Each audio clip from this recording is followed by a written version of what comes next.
Hello, let me get the intro on. Hi, guys, and welcome to the Gin and Tonic Show. We help Muslims and non Muslims to handle Islam in the 21st century. My name is Mustafa, and this is my co host in the nick of time. If you wish to talk about Islam, the ideology, you have come to the right place. We cover current Islamic news, Islamic scripture, some crazy comments, and a weekly topic about Islam to examine, critique, and analyze. If this is not enough Islam for you, please drop by our Discord to discuss any further questions about Islam. We condemn any form of discrimination, violence, misogyny, slavery. However, we do embrace free speech and criticism if it's factual and correct. Thank you for stopping by and enjoy the Gin and Tonic Show. Hello everyone. How's everything going? Um, as you guys can see, your boy Nick got a promotion at work, so he's making a big money moves like Cardi B puts it out with a new mic. If someone in the audience can just confirm that it's working all good. Yes. I'm everyone's nightmare, PO. Yeah, my face tends to scare little children, so but yeah, so today's gonna be a special episode, just going back to my regular roots of radio based and almost gonna be like one of those old school radio shows. I found some interesting articles regarding Islam in India. These are published articles with Journal of American Oriental Society, professional sites that actually have been published in my college library and such, right? I have a few more and such that I want to go through with the group. And after that, I actually have a video that I want to react to as well. Hey, thinking clearly. But yeah, so just to get the first article, just to confirm where I get all my articles specifically is JSTOR, which is a database of published articles, books, and academic papers and such. Um, and as many people do know, I'm an I'm a college student. Currently do a business diploma or degree or certification, whatever you like to call it, and I also do journalism and film work. Right, so I get access to a database of these academic articles. So I actually found this very interesting one: medieval Islamic views in the Indian religions, mainly the polytheistic cultures. And for the audience itself, this is something that really does interest me, as my background is from both religions. So I just want to go through it here, along with some of the other articles that there are. So the author is a Johannen Friedman. I haven't heard this name before, but I'm willing to give it a read. So this article deals with the several medieval Muslim thinkers who gave sympathetic attention to religions in India, such as Al-Barani, Al-Jazir, and Amir Kashwar, so on. And the main part of the paper is to analyze the thoughts of 18th century Indian Muslim thinker Mirza Mazar Shahin Jahan. So several scholars have maintained this, regard Hindus as monotheists and Vedas as divinely inspired. All right, so basically, before we go into any further thing, just to understand the Indian pantheon in essence, or the multiple gods and such idea in culture or Hinduism, it's basically that there's one. I know I'm going to sound like a hipster at this point, but there's one god, there's one source energy, but all these other pantheon of gods are instances of that one major source of energy or Shakti, Shakti meaning power. For example, for creation, the power needs to be in the form of Brahma in order to create and such. Indra for the angels, Varun for rain, and it's essentially very similar to jinns. Not jinns. The word is angels. I mean, yeah. So all these aren't actually deities. Where they are deities, but closer to what an angel would be, to that supreme energy. So I do believe, in a sense, that Hinduism might be like certain instances of Hinduism, like the Hare Krishna movement itself, are considered monotheistic, right? But it might not be all of it. It depends on the interpretation of the person. And I know that sounds very apologetic of me to say, but that's how many people from the faith actually believe it.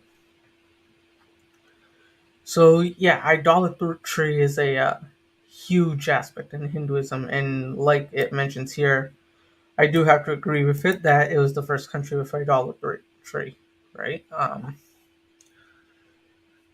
Yeah, it can with cities like Mohenjo-daro and such. We know that the Indus Valley civilization and such lasted very long ago. I think one of the oldest civilizations. So I do believe that many of the other idolatry-based religions do stem from there. So it's not that far off. So the Indian idolatry began after Adam descended following his expulsion from paradise on Indian mountain called Bud. After his death, the sons of Seth began to worship his body. However, yeah, it's all this. It comes from a very Abrahamic faith based, right? So I wouldn't know if there's any proof in saying that this is why it comes from that, other than it being an Abrahamic faith based metaphysical. I'll just put it this way: metaphysical baloney here. Like, there's no, because the Hindus have one story about why they practice this, and then you have this, and you got to remember the Indus Valley civilization has been lasting a lot longer than the Abrahamic faiths, right? Because Tamil, Sanskrit are a lot longer, or a lot older itself than Hebrew. So yeah, this is also bullshit, right? The Brahmins were traveling to Varanasi. They weren't traveling to Mecca. So other than like reading the first paragraph of this seems like nothing but a pile of bullshit, right? So I'll just check the chat, see if there's any questions. Hello, everyone that's on. Smile, thinking, yeah, PO, Nim Grace. But yeah, so I already hate this article in a huge statement because they're bringing in the topics of the other cultures and much less, and thinking of this from an Islamic perspective, right? This isn't coming from an equal. It's not being made for an unbiased writing, more so of an Islamic view on Hindu. And like I think that's fair enough because of the title. But if you're publishing a research article like this, it has to be more of a comparison rather than a focus from one perspective. It has to be a lot less it really has to be a lot less biased here. Because so far the Brahmins, the fact that they've written here that the uh, the Brahmins traveled to Mecca, then saying that idolatry was created for the uneducated and such. Idolatry was. Yes, I am. Yes, I am.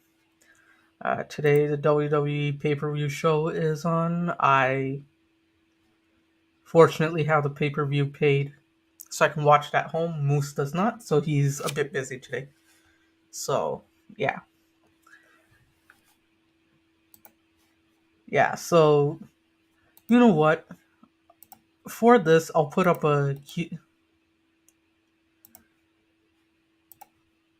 Yes, I am a brave man. So, I'll put up an invite link just in case we want to do callers and such. But overall, I'll put the link of this document in the description as well. So for those who want to read more about it. Now, there was another one that I really liked that um, I think we can get some more contact on, right? Because this actually comes in really unbiased here.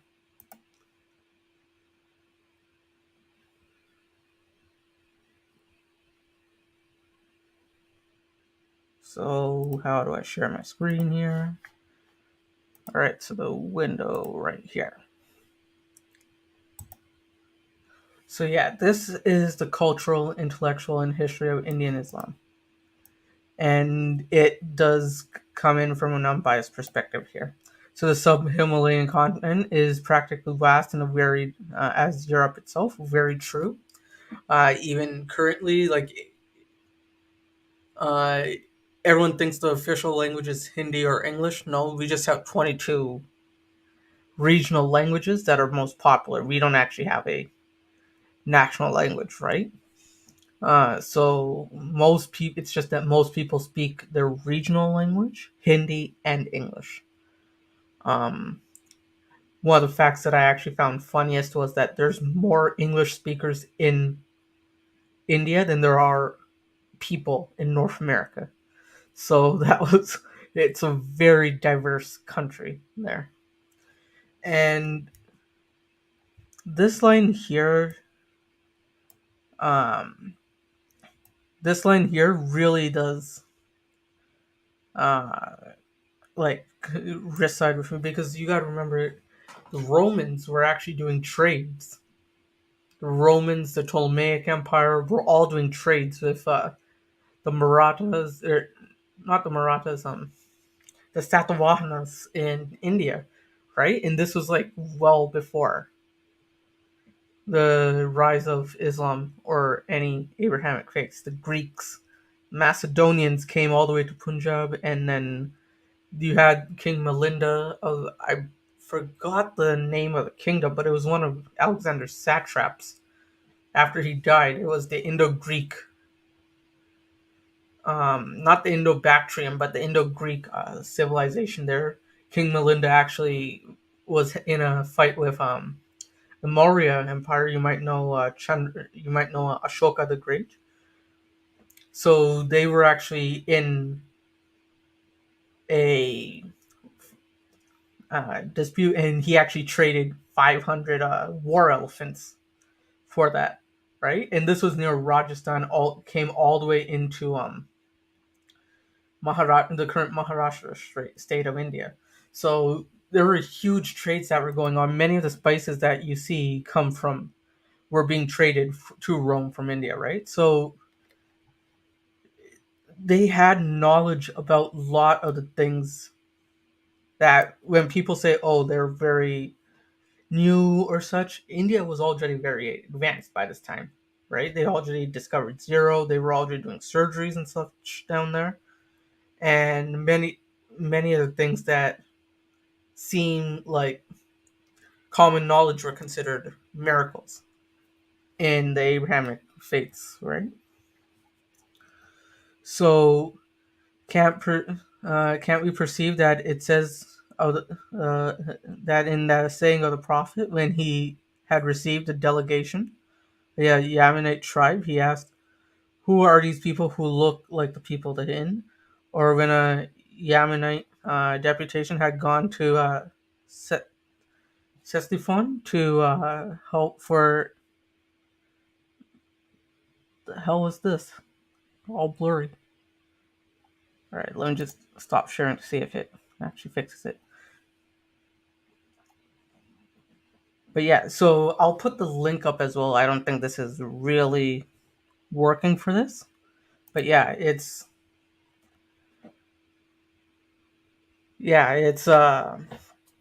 one of those things where I really like how it went really unbiased here. So on this note, there was actually a video that I really want to react to today. And it's actually Moose's favorite person. I really wish he was here because like this would have made him so happy. It's our best friend Mehdi Hassan. Um, this is his Oxford. This is his Oxford Union speech that he made. Right. So let me just get that file up, and I really think it's. Yeah, I really think it's. Oh, this was in 727 with the first trade, right? So it says in that article, but I think the screen sharing option for me is getting pretty blurry because of the internet connection. So it's hurting my eyes trying to read it. But yeah, according to the article here, it's 727 BC or 727 AD. I mean, yeah, that was the first introduction. So this is the video. Okay, no. Can you just not cause difficulties today, please? Alright. Please, just for today, like, why? Why are you doing this to me? No, I don't want to purchase Art Legends.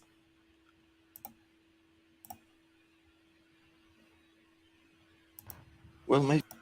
Alright, so here you go. Alright, so can people see this? Oh yeah, it is pretty early. And during this time, it was. I'd almost say like it was.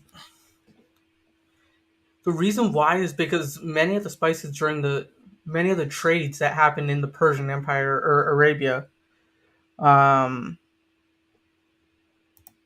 many of the trade routes or caravans were coming from North India, right? So it really made sense to get your hands on those first as well, right? And somehow it was defensive when they were attacking people in India for spices and gold.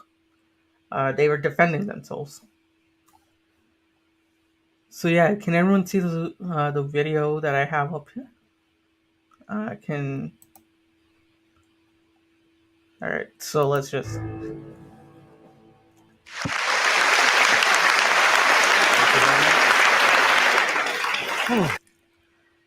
Oh, and this guy pisses me the hell off. Not like the students, but Thank you very much. This guy Mehdi Hassan. Yeah, no, he was pissing around with Richard Dawkins for a while, and basically was like, I remember there was a line in that interview where Dawkins was like, "Do you believe your prophet flew to the heavens on a flying horse?" This guy was like, "Yeah, there's a possibility of it," and I'm like, "Are you fucking dense?" Very much, Mr. President. Ladies and gentlemen, good evening. Assalamu alaikum. Lovely to see you all here tonight. We're having Well, I'm not happy to see you, sir. a very entertaining night, are we not? With some very interesting things being said. From the other side of the house tonight, let me begin by saying, as a Muslim, as a representative of Islam, I would consider myself an ambassador for. So I got a question for the audience here. Is he really a representative, or does he pull shit out of his ass? Right? Islam, a believer in Islam, a follower of Islam and its prophet. So in that capacity, Is this guy trying to make a rap? capacity, let me begin by apologizing to Anne-Marie for the Bali bombings. I apologize for the role of my religion and me and my people, for the killing of Theo van Gogh, for 7/7. Yes, that was all of us. That was What the shit was that? me and my people, for the killing of Theo van Gogh, for 7/7. Yes, that was all of us. That was Islam.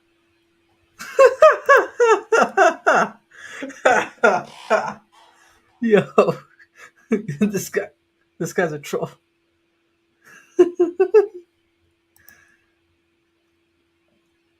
How dare you say such haram things?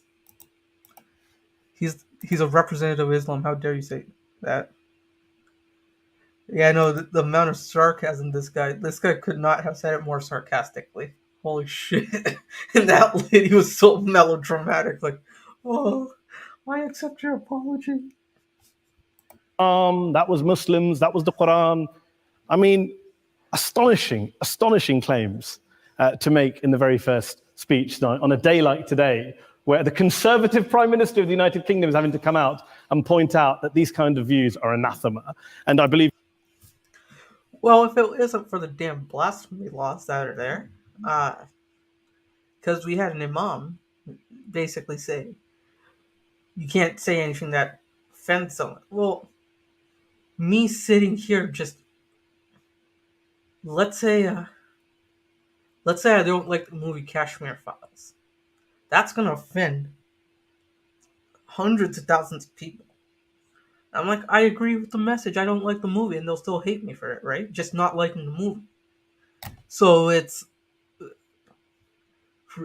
you can't really sit here in a Western society and say you're offended by a statement and be so sassy, right? Like this, because like the guys, what else is she supposed to fucking believe? The guys that do the acts claim that they're representing this the same way that you're representing your religion. They're making the exact same claim. So who am I supposed to sit here and believe? Are you the representative or are they the representative? And as a brown guy, I know the culture and I can separate it. But as a poor white lady, like who's probably grown up in the suburb and hasn't seen, like, probably calls people, Indian people, Sri Lankan people, brinjals.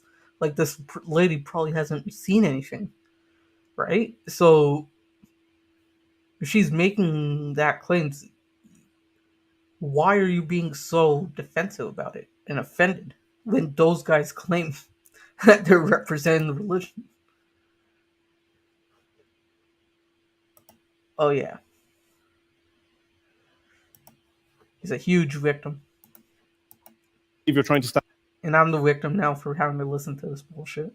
for the Labour Party to become an MP in Brighton, if you do and you make these comments, I'm guessing you'll have the whip withdrawn from you. But then again, UKIP's on the rise. They'll take you, the BNP. They might have something to say about your views. This is what Mehdi Hassan always does.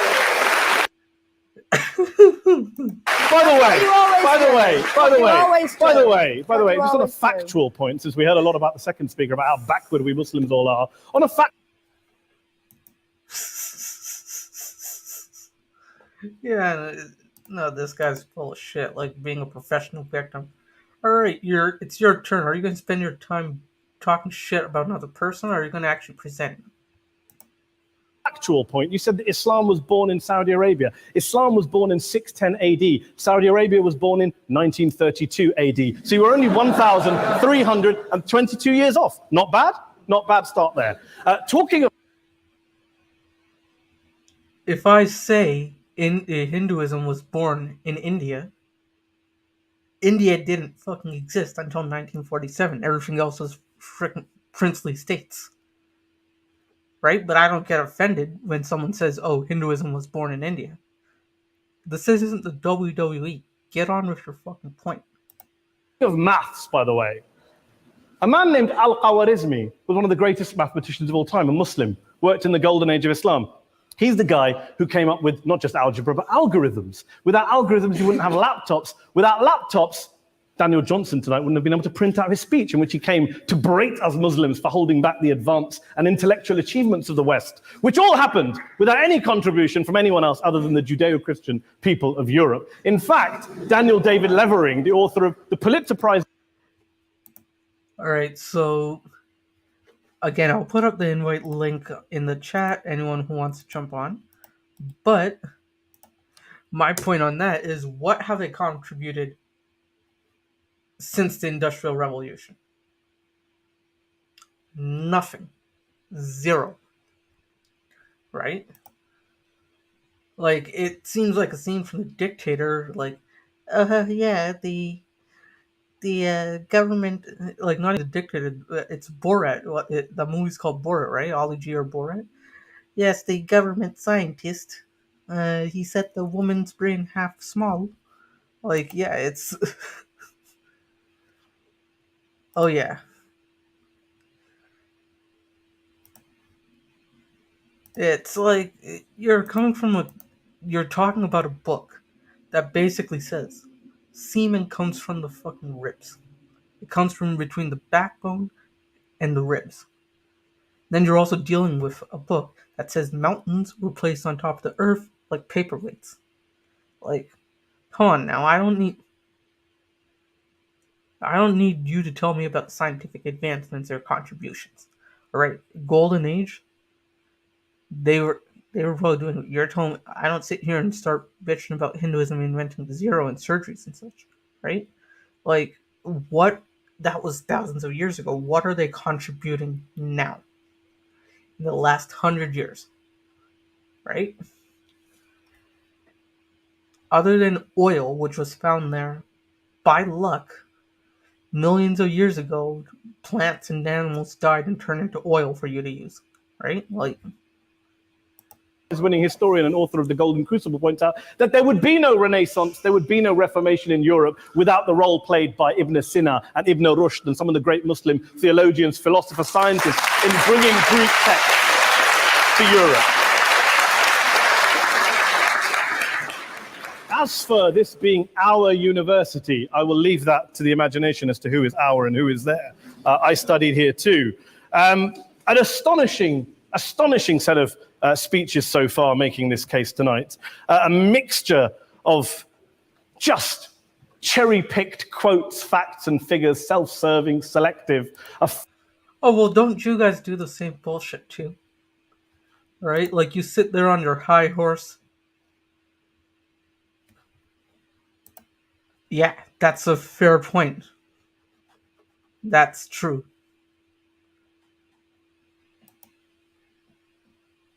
Yeah, no, like,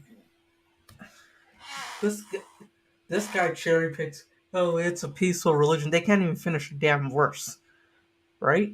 Oh, if you kill one man, it's like killing all of humanity, and they don't have the balls to finish the rest of the statement. Like, like, this guy talking about cherry picking is the absolute height of hypocrisy. Farrago of distortions, misrepresentations, misinterpretations, misquotations. Daniel talked about my article in the New Statesman, which got me a lot of flack, where I talked about the anti-Semitism that is prevalent in some parts of the Muslim community, which indeed it is. Of course, I didn't say in that piece that it was caused by the religion of Islam. In fact... Oh, yes, it is. Is it cultural?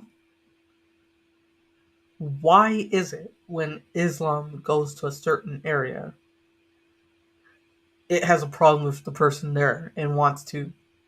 Like, you're telling me the jizya, the dhimmi tax, it doesn't exist? It's literally preached in the books, in the hadiths, alright? Modern anti-Semitism in the Middle East was imported from, finish the sentence, Christian, Judeo-Christian Europe, where I believe some certainly bad things happened to the Jewish people. In fact, Tom Friedman, Jewish-American columnist in the New York Times, told me in this very chamber last week that he believed, had Muslims been running Europe in the 1940s, 6 million extra Jews would still be alive today. So I'm not going to take lessons in anti-Semitism from someone who's here to defend the Judeo-Christian values of a continent that murdered 6 million Jews. The fuck? Brother. That has nothing to... Can this guy get his head out of his ass, please? Moving swiftly on.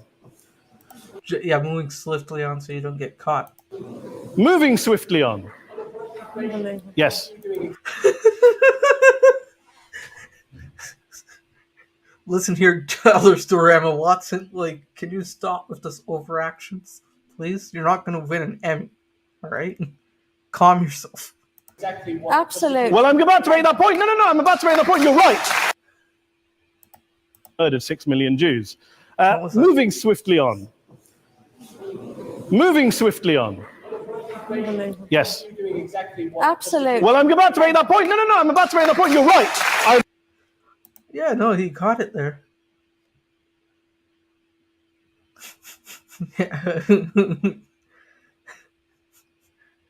Yeah, no, like, then I can't do, like, this, the way this guy says it, do you want me to start pulling up the statistics for the Hindu Pandit genocide in Kashmir? Like, what? Yeah, like, this guy's making no sense here. In Kashmir, they literally shouted, convert, leave, or die.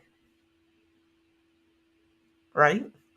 Now, I'm not going to sit here and pretend I can say it in Urdu or Arabic, but the actual slogan itself translated was convert, leave, or die. And they not only killed the Kashmiri Pundits, the journalists that came to report it were also killed unless they said what these people preached, right?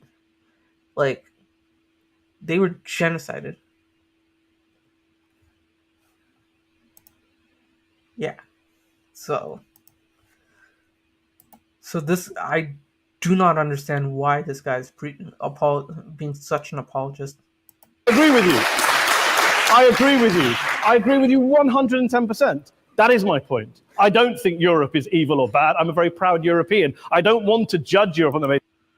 But if we're going to play this gutter game where we pull out the Bali bombing and we pull out examples of anti-Semitism in the Islamic community, then of course I'm going to come back and say, well, hold on. I mean, look, let's be very clear. Daniel here was a last-minute replacement for Douglas Murray, who had to pull out. And Douglas and I have a well-documented differences, but to be fair, Douglas Murray hasn't pulled out of anything, all right? He's an expert in not pulling out. But yeah, no, like, this guy, if Douglas Murray was there, I'd honestly think this guy and him would have like a boxing match, and this would have been like the press conference for it. fair to Douglas, as to be fair to Anne-Marie and to Peter, atheists.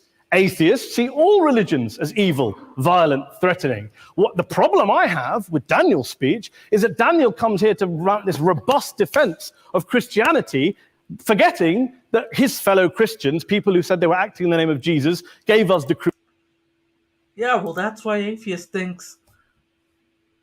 All right. Here's something he needs to understand. Every religion has these bad things, right? That is why I am an atheist. Right? You can't turn a blind eye to the bad things. Right? It's like smoking cigarettes. Yeah, it might give you peace to smoke, like, after a hard day. But it still has its downsides. The positives for me do not outweigh the negatives for it. So, yeah, like, this guy does not understand. And the anti-Semitism thing, if it's truly the perfect religion, why does it exist? And why don't you go there and teach them the truism? Crusades, the Spanish Inquisition, the anti-Jewish pogroms, European colonialism in Africa and Asia, the Lord's Resistance Army in Uganda, not to mention... Yeah, all these things are the reason why I'm not a Christian. Same reason, the anti-Semitism, the misogyny, all those things are reasons why I'm not a Muslim as well. I'm not Christian, I'm not a Muslim, I'm an atheist. For the reasons that you, sir, are laying out. Countless arson and bomb attacks on abortion clinics in the United States of America to this very day. I would like a little bit of humility from Daniel first before he begins lecturing other communities. he makes a very good point here, right? Like, as a Christian, they have no moral high ground, but me as an atheist, I do, right?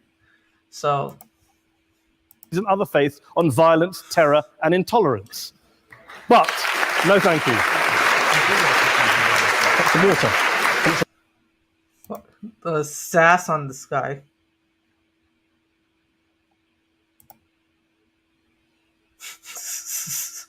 Yeah, you're right. Water. But I would say this, to address the gentleman's very valid point here, I'm not going to play that game. I don't actually believe that Christianity... What the shit? I'm not gonna play that game, but I just did. But that doesn't mean I'm not gonna. Or this reminds me of that, holy shit, that scene when Randy's wife like puts the parental lock on the food channel. He's like, "How do you know I parental locked it?" Because I was not there. Like, he kind of seems like Randy Marsh from South Park during that scene. is a religion of violence and hate because of what the LRA does in Uganda, or what Crusaders did to Jews and Muslims in Jerusalem when they took back the city in the 12th or 13th, whatever century it was.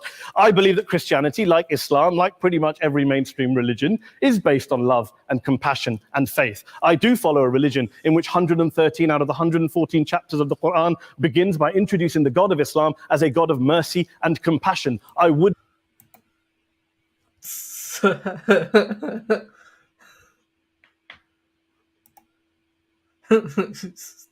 Nice thinking clearly.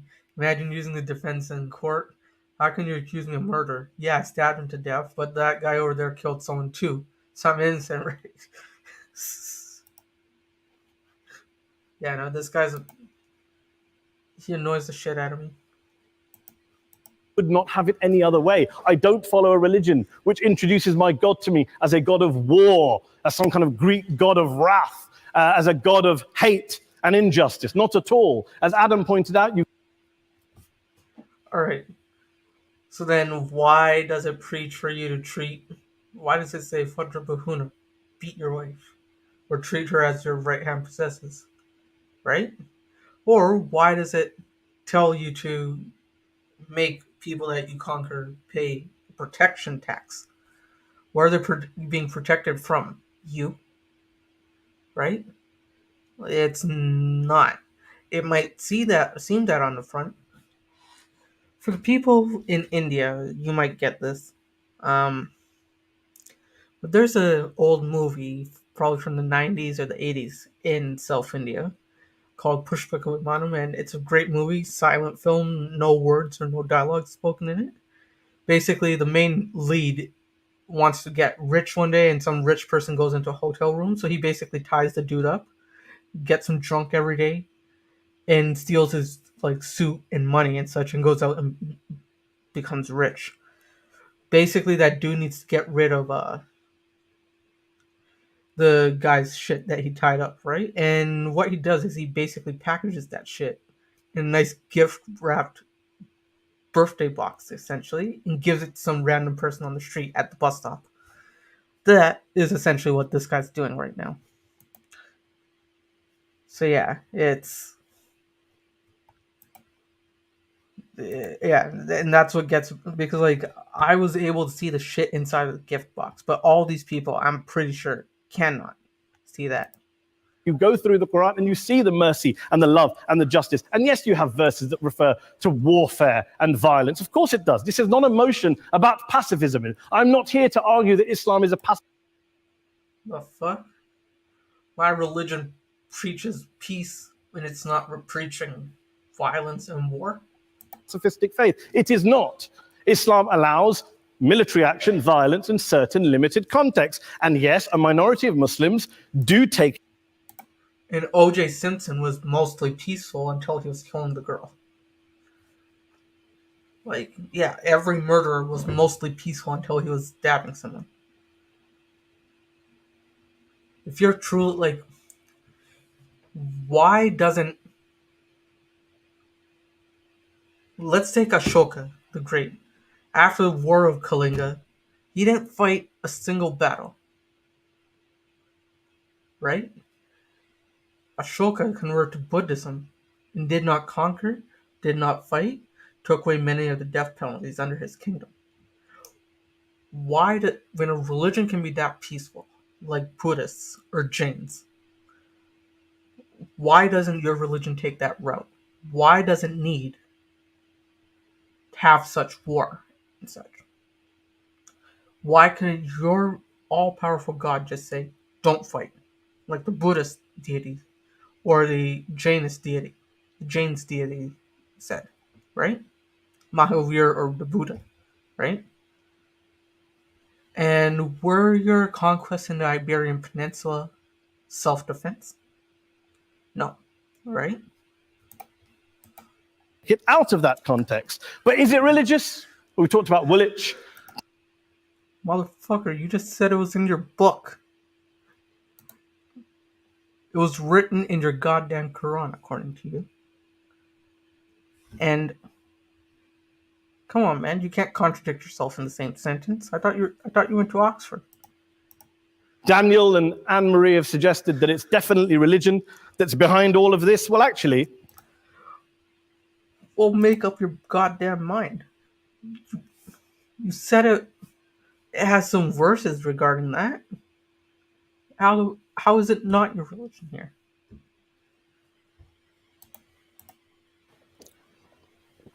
what I find so amusing tonight is we're having a debate about Islam, and the opposition tonight have come forward. We have a graduate in law, a graduate in modern history, a graduate in chemistry, and, you know... And we also have a graduate from the Clown University, Mehdi Hassan. Yeah. Because, like, brother, your culture did all that too, right? I admire all of their intellects and their abilities, but we don't have anyone who's actually an expert on Islam, a scholar of Islam. Yeah, and you're not an expert either.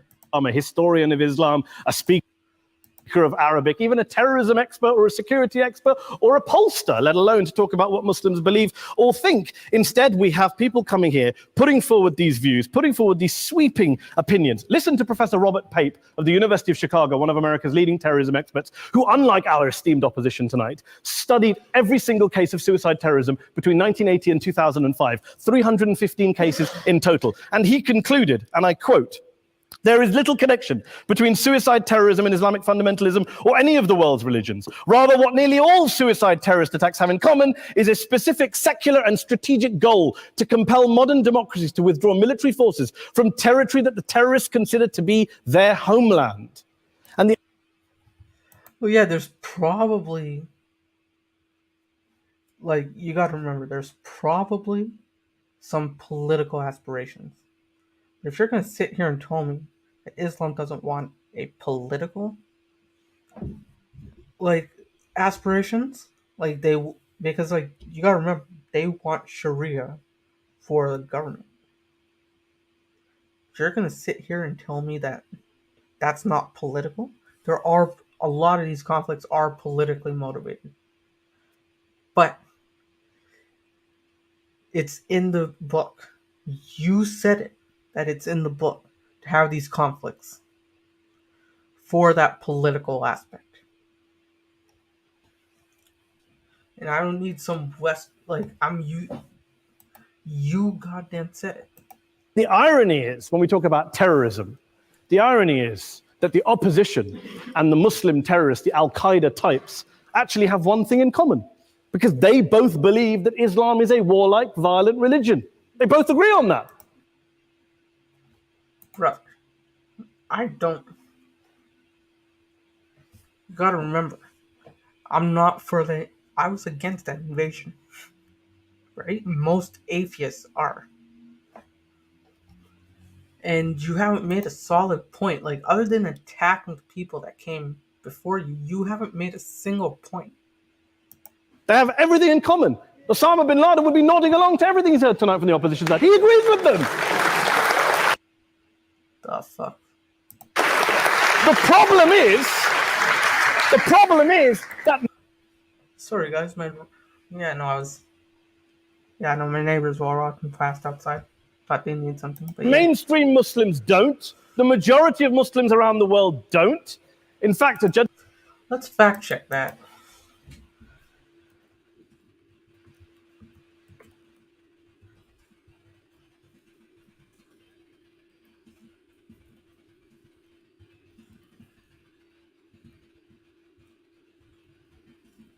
Just searching that up. Let's see.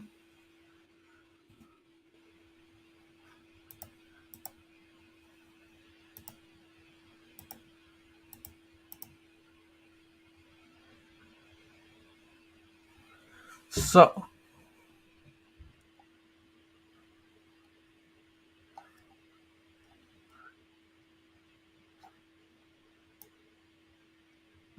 I got it here.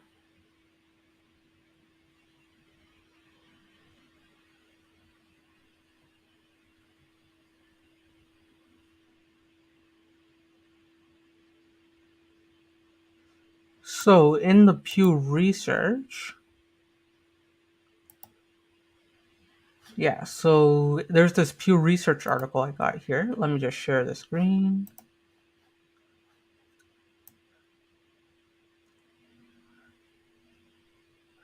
All right. So, in Jordan, 57% of people support suicide bombings for violence, right? Lebanon, 39%. Pakistan, 41%. Indonesia, 15%. Yep.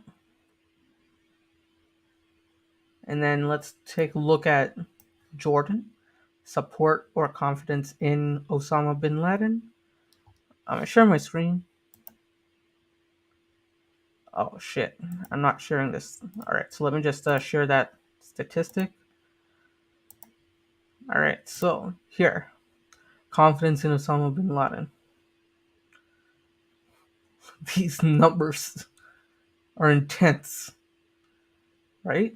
So why would they be agreeing with?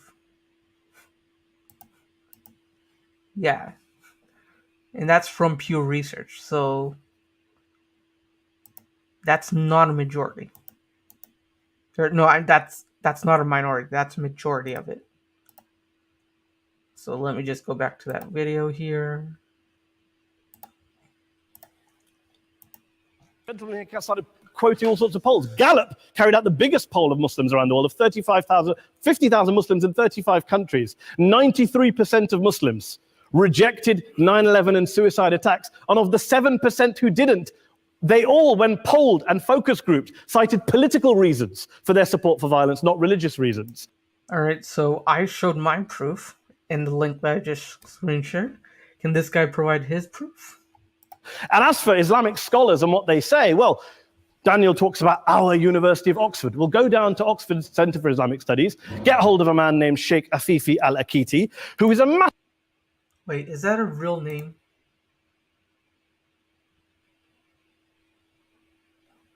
What's that Eddie Murphy movie with Coming to America or something? Holy shit. That name got it.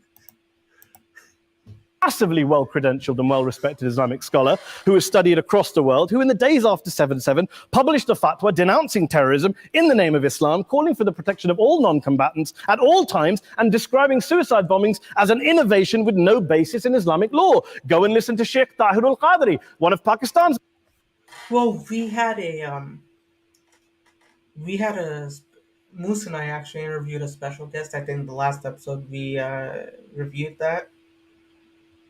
But yeah, the higher the qualifications, the less honest they're going to be, because they're wanting to sugarcoat stuff, right? I'd rather get my sources right from the book. Most famous Islamic scholars, who published a 600-page fatwa condemning the killing of all innocents and all suicide bombings unconditionally without any ifs or buts. So yeah, thinking clearly, you make a great point. So they tried to say Charlie Hebdo attacks were because of foreign policy in Iraq, despite France refusing to take part in the US-led invasion. That's absolutely correct. and say Charlie Hebdo was anything for other than the blasphemy laws is an insult to the victims. They made a joke. You don't like the joke? Don't buy their paper. Don't go into them and shoot. Don't go into their office and shoot them. There's nothing new here. This is mainstream Is this dude sleeping? Islam, mainstream scholarship, which has said this for years. You don't go out and kill people willy-nilly in the high street or anywhere else on a bus or a mall based on verses of the Quran that you cherry pick without any context, any understanding, any interpretation, or any commentary. Please. Well, it's It doesn't happen apparently. I didn't say it doesn't happen at all. I never said it didn't happen. I don't blame Islam. Yes, it's a very good point. And a lot of us are campaigning against that. And we're campaigning against it in the name of Islam. We're campaigning. Oh, really? Oh, really? There's a video by Vidu Wids, Salman Rushdie. Who's supporting Salman Rushdie?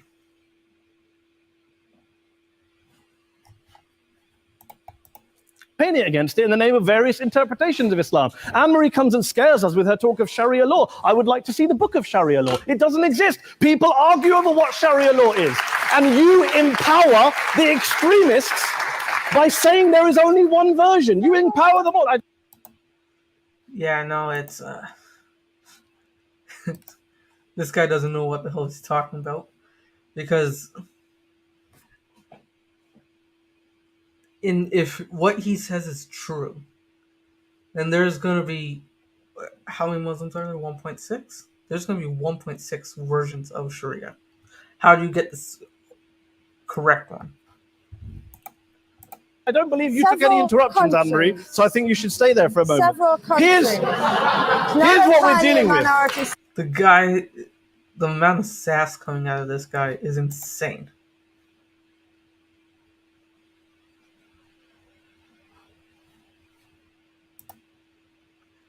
Yeah, I think so. Here's what we're dealing with. I took your point. Here we are dealing with a 1,400-year-old global religion, followed by 1.6 billion people in every corner of the world, a quarter of humanity, of all backgrounds, cultures, ethnicities. And yet the opposition tonight wants to generalize, stereotype, smear in order to desperately win this debate. Well, isn't that what you're doing, sir? Good sir, please don't do that. Please. And here's my question, if we're going to generalize and smear. People say yesterday's bombers, and we've got to be careful, there's a trial going on, were yesterday's attackers, motivated by Islam? Big debate. I don't believe they were. Let's say they were. Let's say Faisal Shahzad, the Times Square bomber, was motivated by Islam. Let's assume, for sake of argument, that Richard Reeves, the shoe bomber, was motivated by Islam. If Islam... Yes, let's assume. Because they claim they are, right?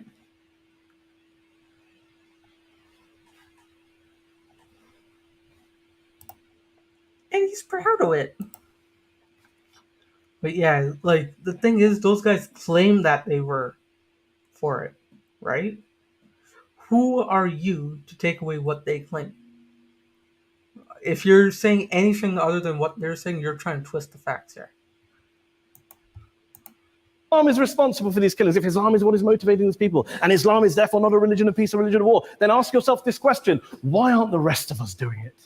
Why is it such a tiny minority of Muslims are interpreting their religion in the way that the opposition claim they are? Let's assume there are 16,000 suicide bombers in the world. There aren't. Let's assume there are for the sake of argument.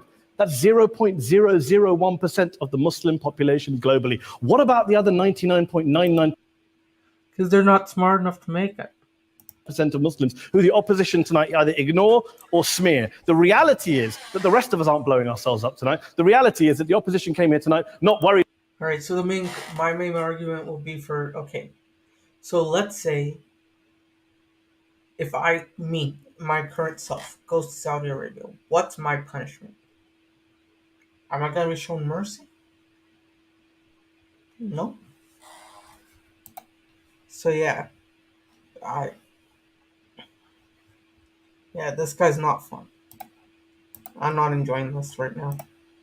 about the fact that me and Adam might pull open our jackets and blow ourselves up tonight because we're followers of a warlike warrior religion which wants to take over Europe and Daniel's university. The issue is this. Well, funny he says that because they actually did while they were conquering Spain. How is Saudi Arabia defending itself in Spain? The issue is this.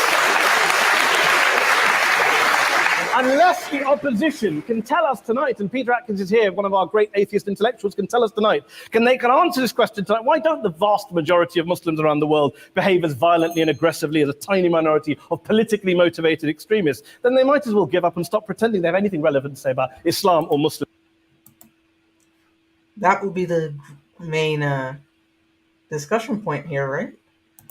Because the remaining don't have the option to do so. Like, if they were given the option to do so, they have done it. How many instances are there?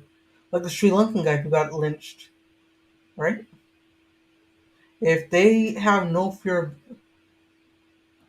you got preachers like Muhammad Hijab and his goonies all agreeing with him for saying all the hateful shit about pedophilia and stuff. And they're preaching it. There's examples of it, right? And if this guy has his head up his ass where he can't see them, or he's woefully ignoring all those, he's dishonest either ways. I don't see why people have to take as a it whole. seriously. Ladies and gentlemen, let me just say this to you. Think about what the opposite of this motion is.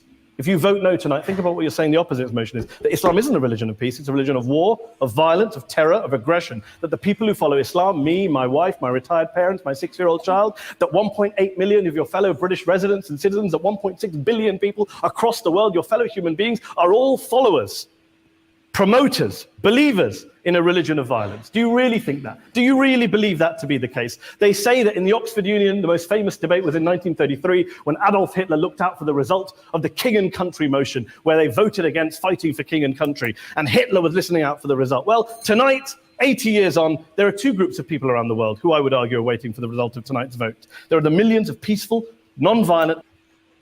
Did this guy just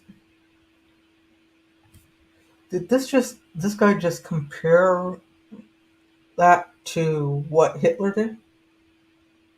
Holy shit. Yeah, no. Law-abiding Muslims, both in the UK, Europe, Asia, Africa, and beyond, who see Islam as the source of their identity, as a source of spiritual fulfillment, of hope, of solace. And there are the phobes, the haters, the bigots out there who Yeah, and all of them are watching this show right now. Want to push the clash of civilizations, who want to divide all of us into them and us and ours and their. Ladies and gentlemen, I urge you all not to fuel the arguments of the phobes and bigots. Don't legitimize their divisions. Don't legitimize their hate. Trust. You go, girl. You tell. Those Muslims who you know, who you've met, who you hear, who don't believe in violence, who do want you to hear the peaceful message of the Quran as they believe it to be taught to the majority of Muslims, the Islam of peace and compassion and mercy, the Islam of the Quran, not of Al-Qaeda. Ladies and gentlemen, I beg to propose this motion to the House. I urge you to vote yes tonight. Thank you very much for your time.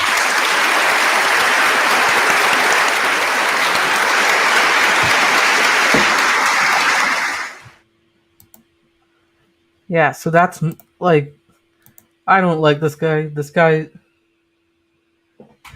Because it can't suit you when you want it and not suit you when, like, it can't represent you when you want it and not represent you when you don't want it, right? Like, it either represents you or it doesn't represent you. And like I mentioned before, I realize every one thing has its positives and negatives, right? Now, you can actually sit here and say, denounce. Like, I think that needs to be changed, this, that, right? Because I do it, right? I follow yoga, right? I still meditate but I don't subscribe to a religion just because I say I don't want the bad things. Now, just because I do yoga doesn't, I distance myself. I do this as an exercise, breathing practice for my body overall, right?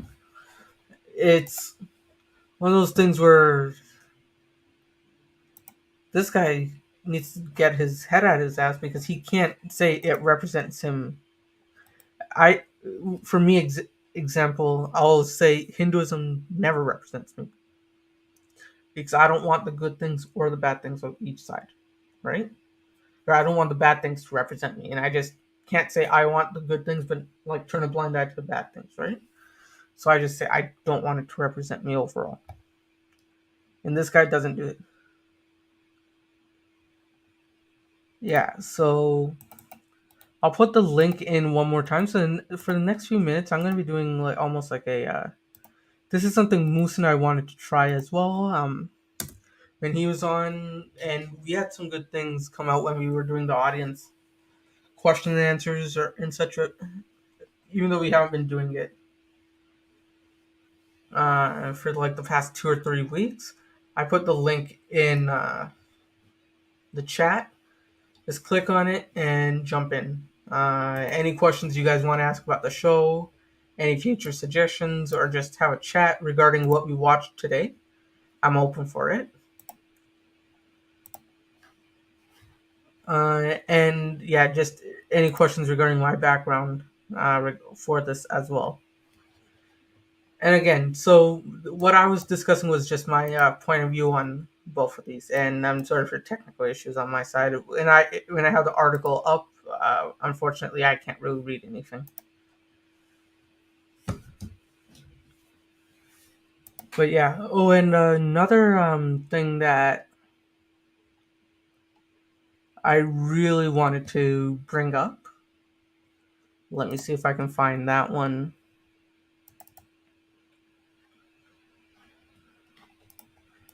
Yeah, it's this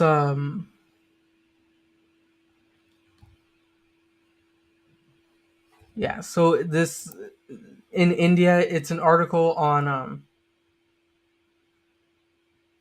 mob lynching and such. Oh, this one. Yeah, if people want me to pull that up, I'll pull that up. Yeah. One sec, let me get that one up. Yeah, basically this article, I'll put it in the description. We can even discuss it on Discord. It was a really fun episode article where it talks about how people love fighting in that area. Yes. All right, so got it here.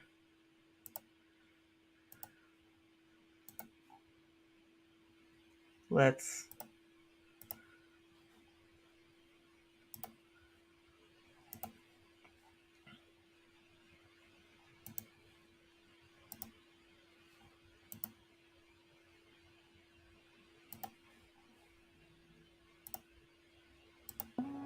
Does God exist?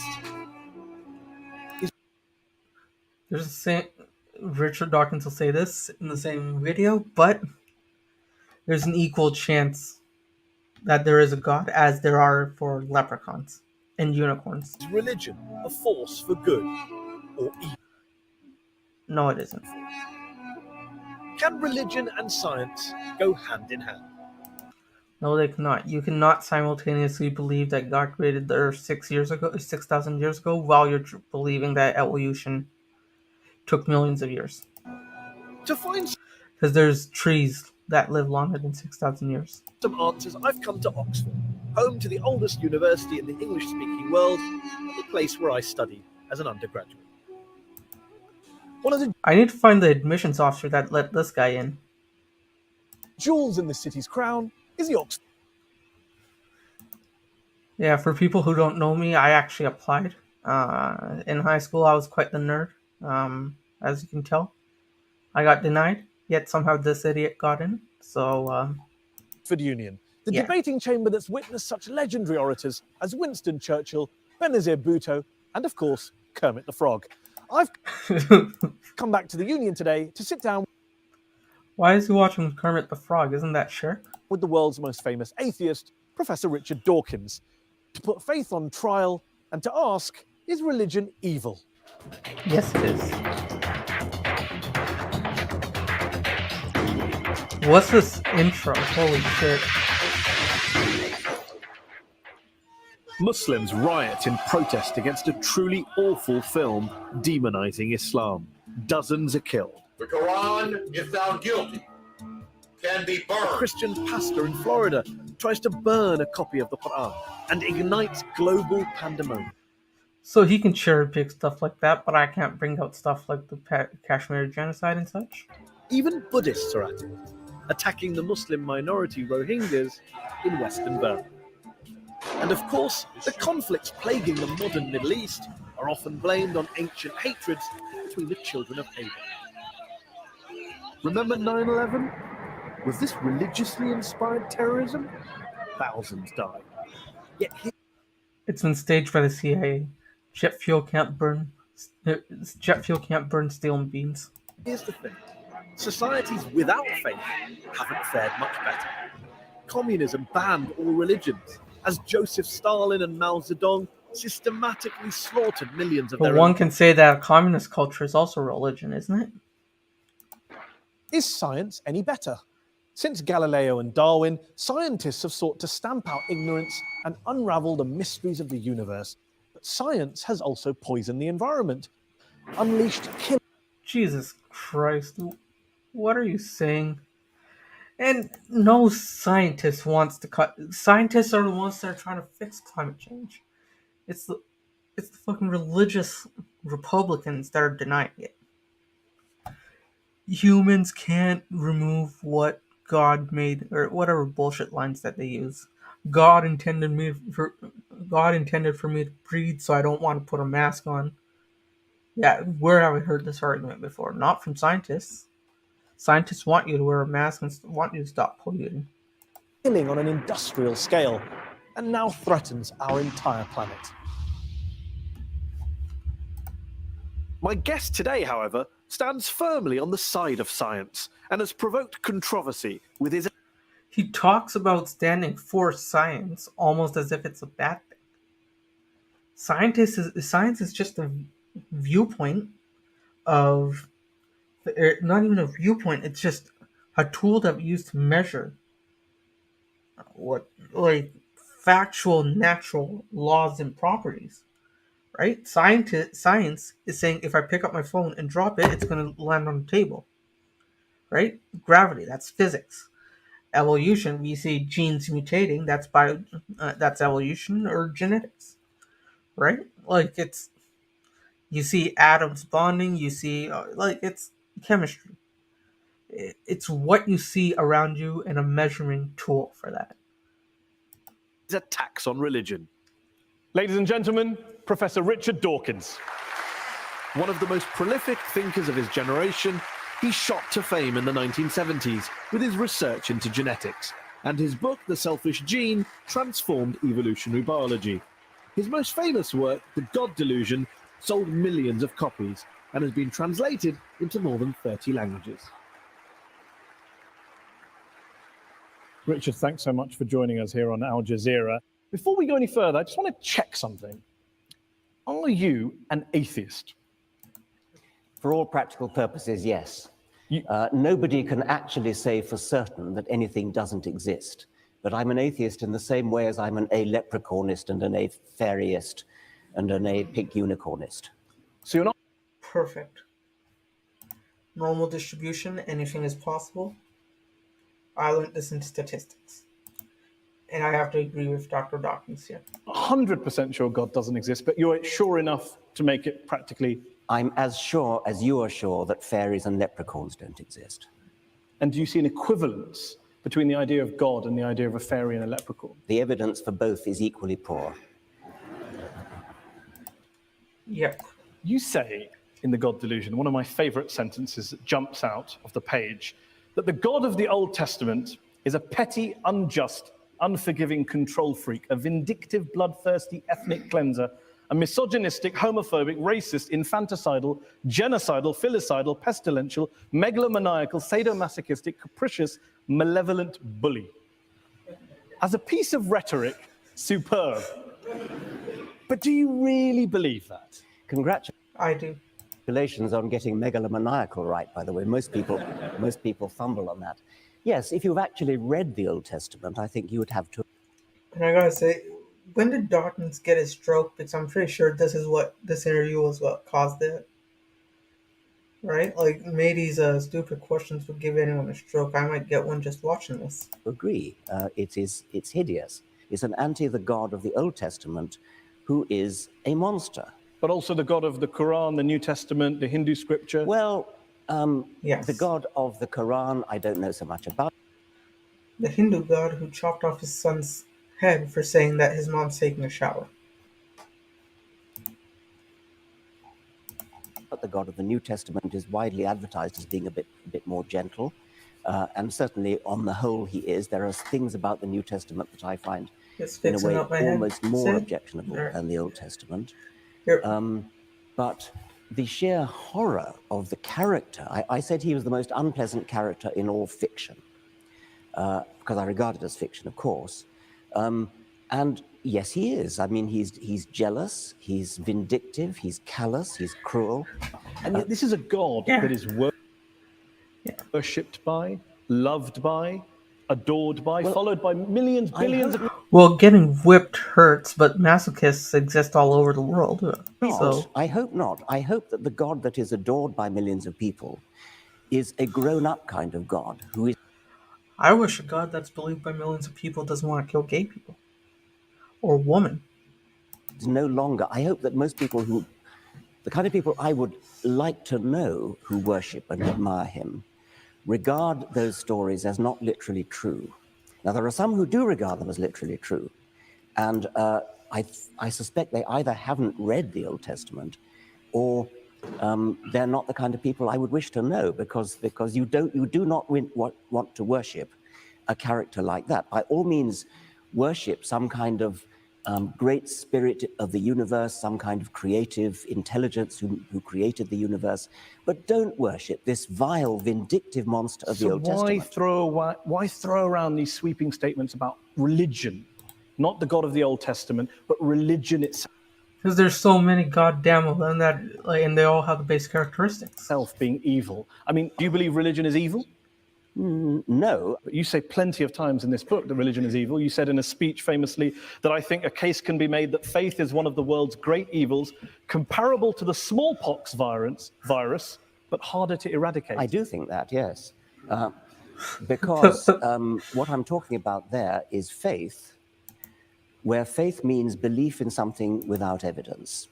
Because if you believe something without evidence, then that justifies anything. You're no longer vulnerable to somebody coming back at you and saying, hang on a minute, let me argue the case. If you believe it without evidence, which is what faith is, then you don't argue the case. You say, no, I'm not arguing. I believe it so. You're like 7 years. There's no difference between you saying, I got cancer, God will cure me. And then a 7-year-old saying, I just lost my tooth. The tooth fairy will give me money. Can you tell me the difference? One is you're 30, and two is that girl's 17, or 7, right? Other than that, there's no difference here. Arguing that case. This is my faith. It's mine. It's private. I don't dissent from it. I don't retreat from it. You're just going to have to accept it. Now, that is evil. And yet you spend so much of your time debating people of faith. So clearly people of faith are interested in having discussions. They're not just all blind believers, insisting on their way of... Nobody said anything about all of them. I mean, the vast majority of religious people are perfectly good, nice people, as you are. There's no suggestion I've ever made that all religious people are evil. Of course not. There is a logical progression that goes from believing in faith, having faith that your God tells you to do something, and doing terrible deeds like suicide bombing, Not all people that follow communism are bad. But communism in itself caused a lot of damage. like flying planes into skyscrapers. The vast majority of people of faith don't do such terrible things. But those people who do terrible things do it believing that they are righteous and good, and they think that they're doing the will of their God. So they're not evil people, they're actually good people by their own lights. They believe they're doing good things, and that's why religion is evil, because it can make you do evil things, believing that they are good. Do you really believe that people who go out and carry out suicide bombings, it is faith? Religion is to blame, not geopolitics, not the world, not their lives, not what's going on around us. It's religion, plain and simple. Not always, since not in the case of the Tamil Tigers, for example. But I think in a great majority of cases it is, and I think it certainly makes it a hell of a lot easier. The evidence is plain that in many Islamic suicide bombers, you talk to them, those who fail, you talk to them afterwards, they've got paradise on the brain. Most people, the reason why you don't see so many attacks is because most people can't afford to do the attacks. If given the opportunity, they would. They're desperate to go to a martyr's heaven, and that's what they think about. Professor Robert Pape of the University of Chicago studied every known I case of know. suicide terrorism, 315 cases. And he came to the conclusion that there's, quote, little connection between suicide terrorism and Islamic fundamentalism or any of the world's religions. The taproot of suicide terrorism, he says, is nationalism. It's about land, it's about power, it's about politics. It's not about faith. Faith is just a cover. What do you know that he doesn't know? Well, It kind of seems like that. It kind of seems like that Dwayne Johnson song. It's about drive. It's about power. Yeah, if this guy can quit quoting songs and actually like make an actual I've seen fact. other evidence. There are different people say different things. I've seen plenty of testimonies of suicide bombers who have said precisely that they do it because they want a martyr's paradise. Do you include the So I have a question for Mehdi. Is there a reason why all these people yell Allahu Akbar before they die? Yeah, it's geopolitical, yeah. 7/7 bombers in that case as well? Yes, I believe so. Have you watched their suicide videos? I'm not sure that I have, no. They talk about Afghanistan, they talk about Iraq, they talk about crusades, they talk about war between the West and the Muslim world, they talk about invasion. Oh, and by the way, I know it's a bit late to ask this. How's my mic quality, guys? Is it better than like before, or is there any other things? If you can just leave a comment in the live chat as well. Leading armies. I mean, there's a lot of real world stuff in there. I'm not saying, of course not, that faith doesn't play a role, but I'm just interested in this idea that you think faith is the issue. You say It is the issue. you said in a very famous column you wrote 4 days after 9/11 that this came from religion. Yeah. There are enormously good reasons for people to take political action, and this we see in Northern Ireland, we see it in Afghanistan, we see it in Sri Lanka, where the Tamil Tigers operated. So yes, there are political reasons, but the promise of a martyr's heaven, which is, you cannot deny that this is part of Islamic doctrine. Martyrs. I already have a sprained back, and this guy's giving me an even worse. Not Dawkins, but maybe. He's hurting my back even more. Go straight to paradise. Yes, Don't but they? not terrorists, not murderers, not criminals. Well, they believe that because they're told it by their imams. But then what about the majority of the world's Muslim clerics and ulama who came out and condemned 9/11 straight Well, I'm afterwards? delighted they did, but they were pretty quiet about it. What about the argument that Yeah. Fair point. says human beings are prone to violence? They're prone to carrying out crimes against their fellow man. You can blame religion, you can blame politics, you can blame economics. Lots of factors, lots of excuses. What I don't get is, why do you only focus on religion? For fairness, why don't you also isolate the other factors? There are lots of other factors, and I'm quite happy to say that, yes. There are lots of, I mean, if you look at the wars of history, some of them have been about religion, plenty of them have not been about religion. I never said religion is the sole cause of wars It's the biggest. and violence. You may not have said that, but you would accept that the new atheists, people like Sam Harris, the late Christopher Hitchens, have blamed a lot of history's wars on God and religion. And This guy needs to understand one thing. Just because I talk about only religion doesn't mean that I say that's the only thing, right? There's other reasons, but I don't know enough about geopolitics to be talking about the geopolitics reasons. I know about the religious reasons. That's why I talk about religion, right? And his minute, minuscule head doesn't seem to comprehend that, willingly or non-willingly. you make a similar No, suggestion I in The would- God Delusion. Yeah, I would blame a lot of history's wars, but the most terrible wars in history, the two major wars of the 20th century, are nothing to do with religion. You accept that point? Yeah, of course. And the I do. Cold War and Vietnam. Yes, I would, of course, yes. So when you have a situation where some of the world's worst crimes were carried out not by believers, how then does that square with your idea that It's religion that causes good people to do bad things. It's religion that's driving violence. Your original statement against religion at the start of this. Dogmatic belief in something like religion or something like Marxism or something like When you're not able to make a clear, logical step of what the facts are in front of you because you have faith in some being or deity that's gonna punish you for eternity. Yeah, that's madness. And I think that's what Richard Dawkins here is trying to argue. these are all, or indeed patriotism. I mean, my country, right or wrong. These are all pernicious beliefs which can drive people to do terrible things. And in the Second World War, Hitlerism was driven by racism, by a sort of sub-Wagnerian pagan religion which Hitler revived.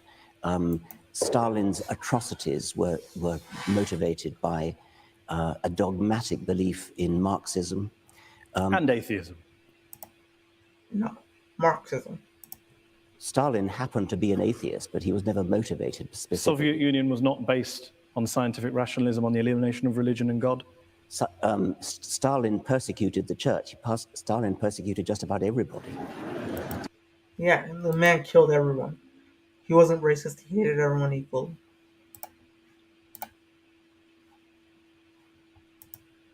Yeah.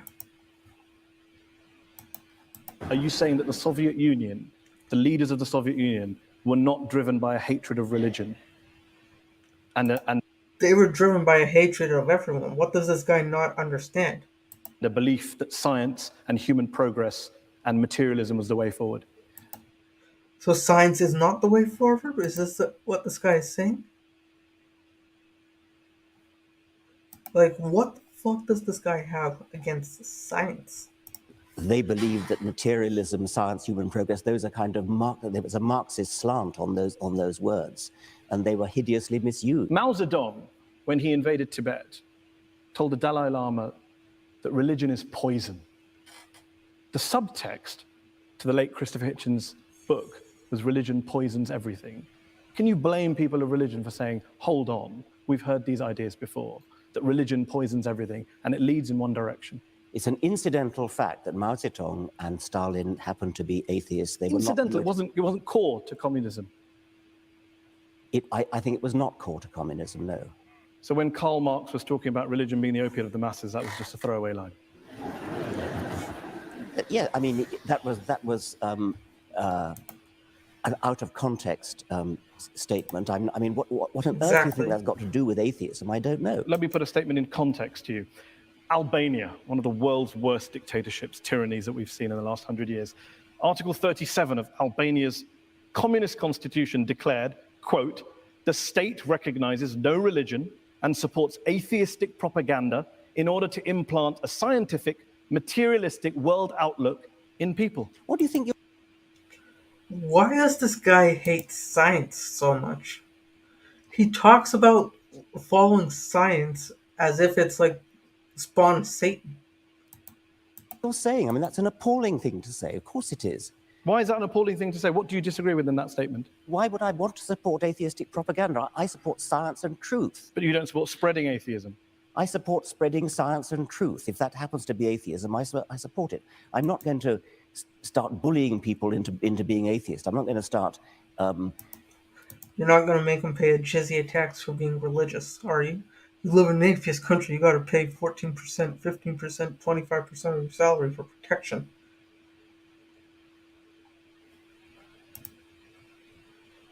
I'd be shocked if he can read, in general. Trying to compel people to be atheists. That was what the Albanians were doing. It's nothing to do with what I want to do. Of course, but you'd like to persuade them not to be believers and become atheists. I'd like to raise consciousness in a gentle, civilized way, using argument, rational argument, from evidence. In your book, you cite lots of evidence for the bad things religions are. What I wonder is, if you were being fair, wouldn't you have also included some of the good things that religion's done? My passion is for scientific truth. I don't much care about what's good and evil, actually. I care about what's true. I mean, do you actually believe in your Muslim faith? Do you believe that Muhammad split the moon in two? Do you believe that Muhammad flew to heaven on a winged horse, for example? I pay you the compliment of assuming that you don't. No, I do. I believe in You miracles. believe that? Yes. You believe that Muhammad went to heaven on a winged horse? I believe in God. I believe in miracles. I believe in revelation. I mean, the point here is This man. This guy actually was straight up asked, "Do you believe a man flew to heaven on a winged horse and split the man in two?" And this guy was like, "I believe in miracles." As if he's like a kid in a cancer hospital trying to get like cured of leukemia. I believe in miracles. Like, it's, dude, there's a difference. You haven't been persecuted or harmed to sit there and pray that you're going to be fixed, right? You have what there's. You need to. You don't have any reason to blindly believe or faith or hope something works. You're a grown-ass adult who spent tens of thousands of dollars to go to Oxford to study. You're going to sit here and try to bullshit to me that miracles can happen? that let's assume I'm wrong, Richard. I'm Yeah, wrong. let's. Let's assume I'm wrong. I'm wrong. I'm happy to concede that, Richard. I'm happy to concede it. I'm wrong. All religions are wrong. God does not exist. We're all mad. The issue is we exist. We've existed for a while. I think even Christopher Hitchens said, and you've said in your writings, we're not going anywhere. So my question to you is, why not acknowledge, for example, the good things that religion has done? Do you accept that religion has done? Yeah, it's... Good I don't things, even- This is so wrong that I don't even know how to argue this. despite all of our mad beliefs and our miracles. I accept that individual religious people have done an enormous number of good things. Not driven by religion. Well, I mean, who knows? very I mean, mean-spirited. You won't give any credit at all to Take the- somebody like Martin Luther King, for example. Reverend Martin Luther King. Yes. Obviously, he was a cleric. I imagine that fed into the good things that he did. Wasn't he also a raging homophobe because of his religion? Plenty of other things did. He was a great admirer of Gandhi, and Who was a pedophile? he was a great admirer of nonviolence. He was a brilliant and wonderful, great man. Would you disconnect MLK's nonviolence and Gandhi's nonviolence from their very strongly held religious beliefs? They didn't.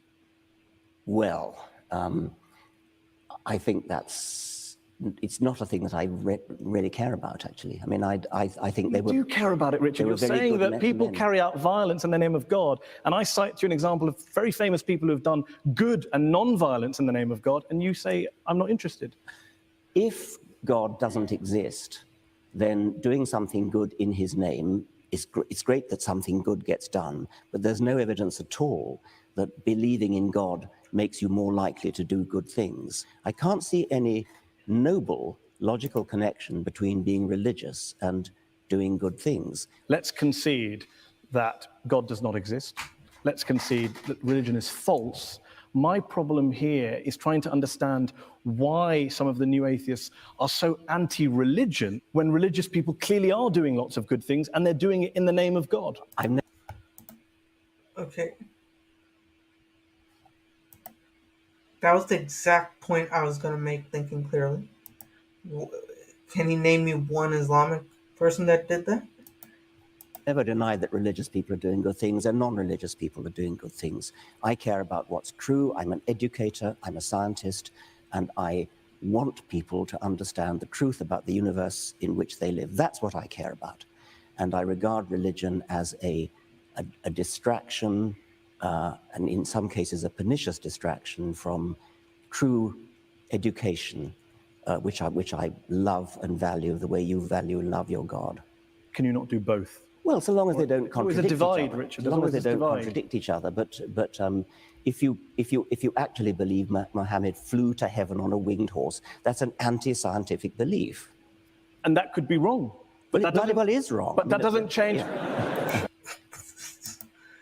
You can't, like, let's say you clearly observe something. in a microscope. I got my microscope here. I put let's say I'm treating something in the blood, right? I put a swab of blood on there, and I put like a dot of the antibiotic, and then I put the screen input in the microscope, and I take a look, and I clearly see this my blood cells becoming resistant to this drug. That's I can observe with my own eyes the micro and macro evolution after several hours or days and such happen. But if it goes against my core fundamental beliefs in the book, what I clearly see here to what I cannot observe, and I have to choose one, and I'm going to use blind faith to pick up that religious side. I personally cannot handle that conflict, and I rather go for what I can physically see. That doesn't change. How do you know it's wrong? Oh, come on. You're a man of the 21st century. No, I'm just asking. It comes back to my original question. The rational position is the agnostic. The rational position is the agnostic position. Why up there? What, I mean, the rational position. I didn't say up there. I didn't pick a place. Okay, well, why would a winged horse be the way to get to heaven if it's not up there? I asked a question about. You asked about proof. I'm all for saying I can't prove it, but can you prove he didn't do it? I mean, this is Can the I prove end-all he didn't debate. fly to heaven on a winged horse? I'm just asking. First of all, there were no winged horses. We can't find any archaeological effects for that, evidence for that. Second of all, if that winged horse flew into the space to get to the heavens, it would freeze and both of them would die. There. Asking on your criteria. I'm just asking on your No, I criteria. can't prove it, and I can't prove it wasn't a golden unicorn. But I'm fascinated that you're rather talk about what animals the Prophet may or may not have used 1400 years ago, rather than talk about what Muslims or Islam is doing in the world today, good or bad. Well, that seems to be the distraction. If anyone's distracted, it seems to be you. well, that's your view. I'm fascinated by how somebody, a respected, sophisticated journalist in the 21st century, can believe that a prophet flew to heaven on a winged horse. Let me ask you this. Are all people who hold beliefs in God and in miracles and the supernatural, do you regard them all as intellectually inferior to you? Not intellectually inferior to me, but people who have some trauma where they have to seek some sort of comfort in believing in such miracles. I regard those And then they would need psychiatric help for that. beliefs as intellectual nonsense. I don't regard the individuals as intellectually inferior to me because many of them palpably are not. If you go back in history, then all bets are off because before Darwin, for example, it is not at all surprising that before Darwin people believed in all kinds of things which they wouldn't believe in now.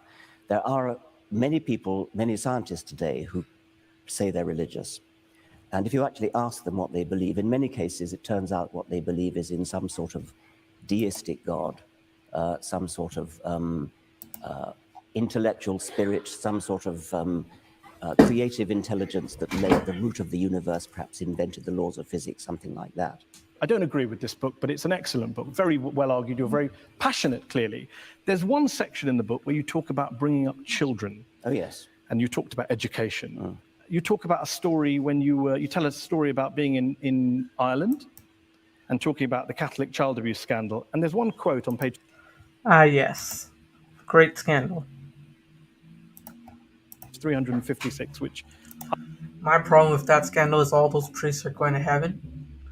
But me, the guy that's never touched a child before, is going to hell. I will read out to you. Horrible as sexual abuse no doubt was, the damage was arguably less than the long-term psychological damage inflicted by bringing the child up Catholic in the first place. You believe that being brought up as a Catholic is worse than being abused by a priest? There are shades of being abused by a priest, and I quoted the example of a woman in America who wrote to me saying that when she was 7 years old, she was sexually abused by a priest in his car, and at the same time, a friend of hers, who also 7, who was Protestant, or was of Protestant family, I should say, died. And she was told that because her friend was Protestant, she had gone to hell and would be roasting in hell forever. And she told me that of those 2 abuses, she got over the physical abuse. It That's was exactly yucky, right. but she got over it. But the mental abuse of being told about hell, she took years to get over. And With respect, Richard, you're an empiricist, you're a rationalist. One letter from one woman in America isn't really the basis to extrapolate and make such a sweeping conclusion. That is, of course, true. And I'm not basing it on that. It seems to me that telling children such that they really, really Telling a child that they'll go to hell for not believing in some magical being is horrible. You'll put the fear of God in them. All puns intended. believe That's really bad for that psychological. people who sin are going to go to hell and roast forever, that your skin grows again when it peels off with burning. It seems to me to be intuitively entirely reasonable that is a worse form of child abuse that will give more nightmares, that will give more genuine distress because they really believe it. If they don't believe it, it's not a problem, of course. You also say... Let me just... I mean, I've been put on the spot about this health fire thing. We haven't really been put on the spot. In what sense have you been put on the spot? Well, I sense that you think it's somehow obvious that having a priest, if you're a small girl, having a priest put I his would hand... be very interested in asking the audience whether being told about heaven and hell as a child, Never mind being brought up as Catholic, is worse than being abused by a priest. Okay. Let's have a show of hands. Is it worse to be abused by a priest? And if you believe it's worse for a priest to abuse a child than to bring up your child Catholic, raise your hands. Are they both as bad as each other? Raise your hands. So we have a 3-way split in the audience. Let's finish this section with one last related subject on this question. A personal question from me. You talk about how... So, Mr. Mady, is this abuse similar to what Aisha felt? to teach children that there is one God, or that God created the world in 6 days, that is child abuse. To even teach your children religion is child abuse. So, I have a daughter. I teach her about Islam and the horse. Am I guilty of child abuse? Do you teach her the world was created in 6 days? No, because Islam doesn't teach that, Richard. I'm delighted to hear that. In Genesis, it literally teaches that, yeah. Ask again, am I guilty of child abuse for teaching my child stories from the Quran? No, yes you or are no? Yes. Good to know. Yeah. We are going to talk more about science, and we're going to go back to the audience to ask some questions to Professor Dawkins. Oh boy. Mehdi Hassan wants to speak some science. My favorite. In part 2. We'll be back after the break.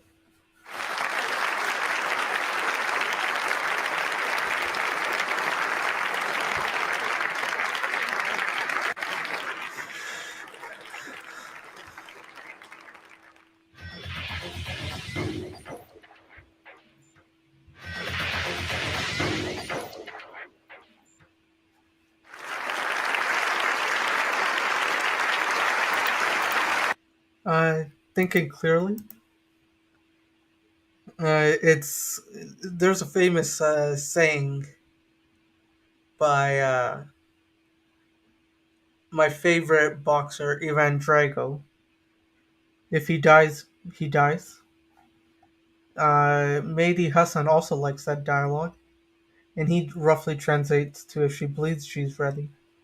This guy's an imbecile. I'm pretty sure he teaches exactly what Ali Dawah teaches. Welcome back. We're talking about religion and its impact on the world. Good, bad, evil. We're joined here by our guest, evolutionary biologist, Professor Richard Dawkins. Richard, science is your great passion, and you're a great believer in science. You're an evangelist for science, a promoter and defender of science. I don't believe in science, all right? If I believed in science like he claimed, I wouldn't change my mind if alternative evidence was provided. Correct? But the fact that when alternative evidence is brought up, we look at it objectively and test it in a peer-reviewed setting. And if it's proven to be right, then we change the scientific model. Proves that there's no believing in science, like this gentleman here claims. But what would you say to those people who say there are some quite important questions, genuine questions, that science cannot answer? Why are we here? What's the meaning of life? Where does morality come from? And that if religion wants to have a crack at answering those, what's science's objection? I'm not sure I'd accept that science can't answer those particular questions. I think there are other questions science probably shouldn't try to answer, like what is right and what is wrong.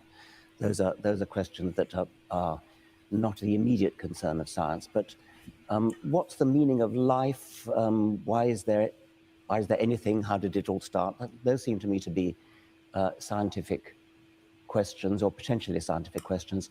If there are some questions of that sort that science can never answer, then we should at least keep trying to answer them. And if science can't answer them, religion having a crack at answering them, if there's no reason to think that religion has any basis for an answer, then why would religion have a crack? Why would you bother to listen to religion having a crack at answering them?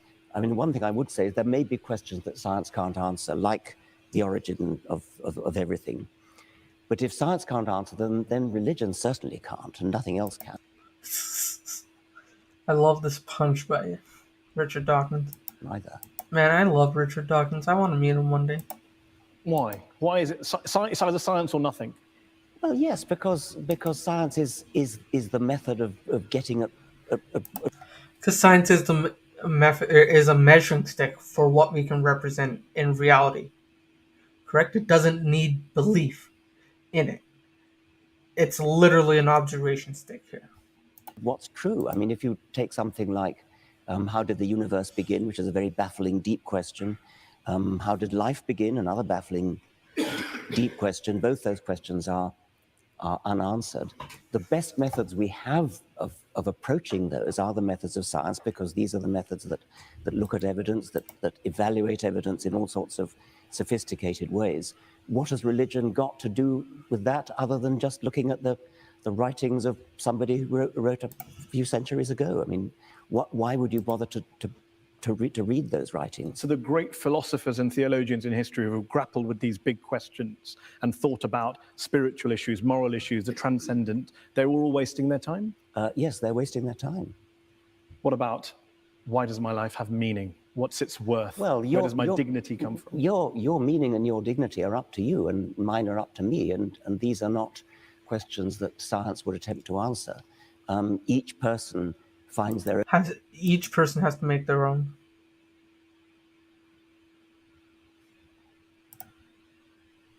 I don't believe in it.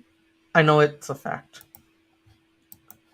Own meaning in their own life, and good luck to them. And what's wrong with religion offering moral certainties if, as you say, science can't answer moral questions? Science can't offer moral certainty, but I don't see that religion can either. You don't think that the religious values we have today, the moral codes we live by today, were originally derived from Judeo-Christian values, Islamic values, Hindu values? Not really, no. I mean, things like the Golden Rule, things like treat others as you would wish to be treated yourself. These are ancient. For me personally, I don't need some pedophile in the Catholic Church telling me what's right and wrong. All right? Like, I don't need him to sit here and tell me not to hit the person next to me while he's in the closet touching little children. Values which crop up all over the world.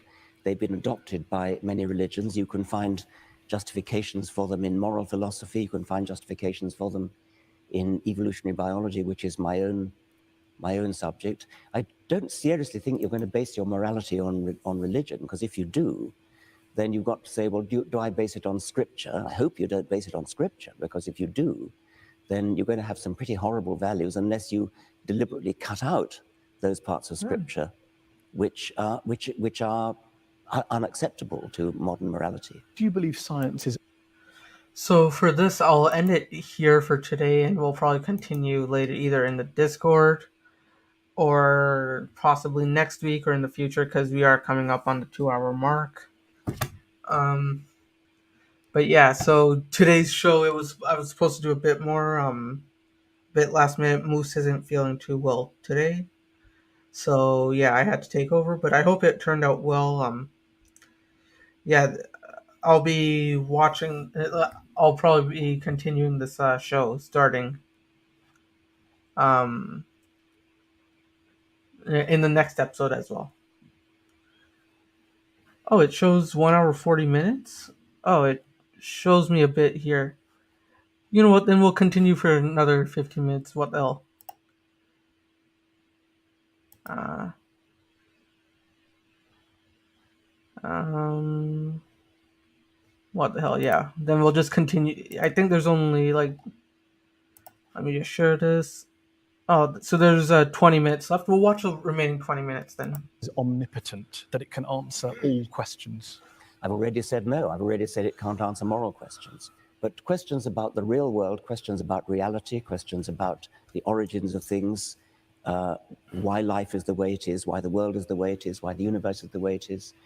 Yes, science is the way to answer that. Some of your critics have argued that you are willing to hold religion up to a very, put it under the microscope, hold it to account, scrutinize it, criticize it. You don't do the same to science or scientists or some. We do. That's where the peer review. Oh no, we can continue. It's not that I'm like.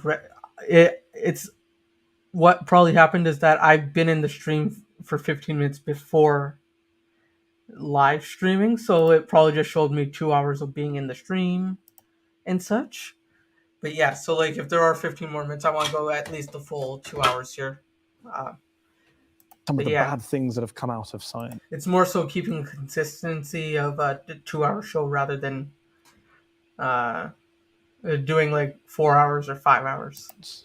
Well, bad things that come out of science, if by that you mean horrible weapons.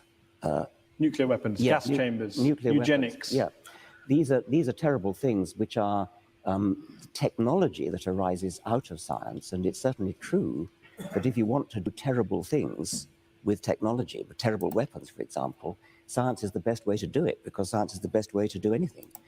And yeah, and like as a journalist, maybe you should know about the peer review method. Even bad things. Even bad things. I mean, that's right. If you want to develop a terrible weapon, you're not going to do it in any other way than by science. The trick is not to want to develop a terrible weapon, and that's a political decision. And you do not see science and religion as occupying two different compartments that can live side by side. They are in conflict with one another. Yes. There is going to be an overlap that causes conflict. As far as religion attempts to talk about reality and has an alternative vision of reality, I think they are incompatible, yes. Despite the fact, as we discussed earlier, many of our leading scientists are believers. I think it's baffling. I mean, what they in practice do is they leave their religion at the door when they go into the lab. And so they get on with their science. They say they don't. Well, I know they do, but, well, okay. Isn't it because religion answers all sorts of human needs and spiritual urges which science never can? Isn't that the real issue that you can't get away from? Religion may answer human needs. I mean, for example, if you're terrified of dying, religion may answer the need for comfort and consolation. A lot of people follow it on their deathbed because they're afraid of what's going on after. But for me, at least, my whole goal is to live a good life, and whatever happens, happens after. I don't need some book telling me what that is. Or if you miss a loved one who's died and you hope to see them one day in heaven, then religion answers a need. It doesn't make it true. And one last thing, and then we'll go to the audience. What do you say to those people who say, you talk a great deal about the power of science, the truth of science. You have people like Sam Harris who say morality can be determined by science. You have quite charismatic, forceful people going around the world proselytizing on behalf of science, that science is actually the new religion that you guys are pitching. I wouldn't say it's a new religion. Because religion is based off of faith, and there's no faith required in science. I mean, it certainly does some of the things that religion traditionally has tried to do, like to answer the deep questions of existence. And it does that, and it does it successfully. in a way that religion never has. But it isn't a religion because it's not based Let's get the definition of religion here for a second.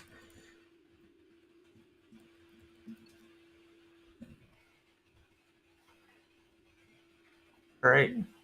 So let me stop sharing. Oh, thank you guys.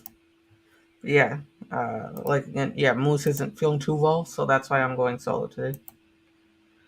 So let me just get the definition here. So, the belief in and worship of a supernatural, superhuman controlling power, especially a personal god or god, a particular system of faith and worship. Science does not fall under any of these, right? Because there's no faith, there's no superpower, or there's no superhuman controlling or gods and such. It's not a religion. You don't, and it's quite the contrary. Thank God I got Google here so I can fact check this guy. upon any holy books. It's not based upon faith. It's not based. Yeah, I have an holy book of science. It's called the Fundamentals of Calculus 1 and 2. I had to study it quite extensively in my religion of calculus class. Upon revelation. It's not based upon tradition. It's based upon evidence, and there's a huge difference. And anything that we do not have evidence for that's not scientifically testable, you would dismiss? Well, scientifically testable is putting the bar rather highly, but I do think that evidence is the only good reason to believe anything, yes. So love, beauty, aesthetics, metaphysics. I mean, those are obviously important questions. And if you ask some question like, how do you know that your wife loves you? It's from evidence. I mean, it's not scientifically testable evidence, but it's... Yeah, you can't be sure, because she might just be doing it to be nice, but... It's evidence. It's little looks in the eye, it's little catches in the voice.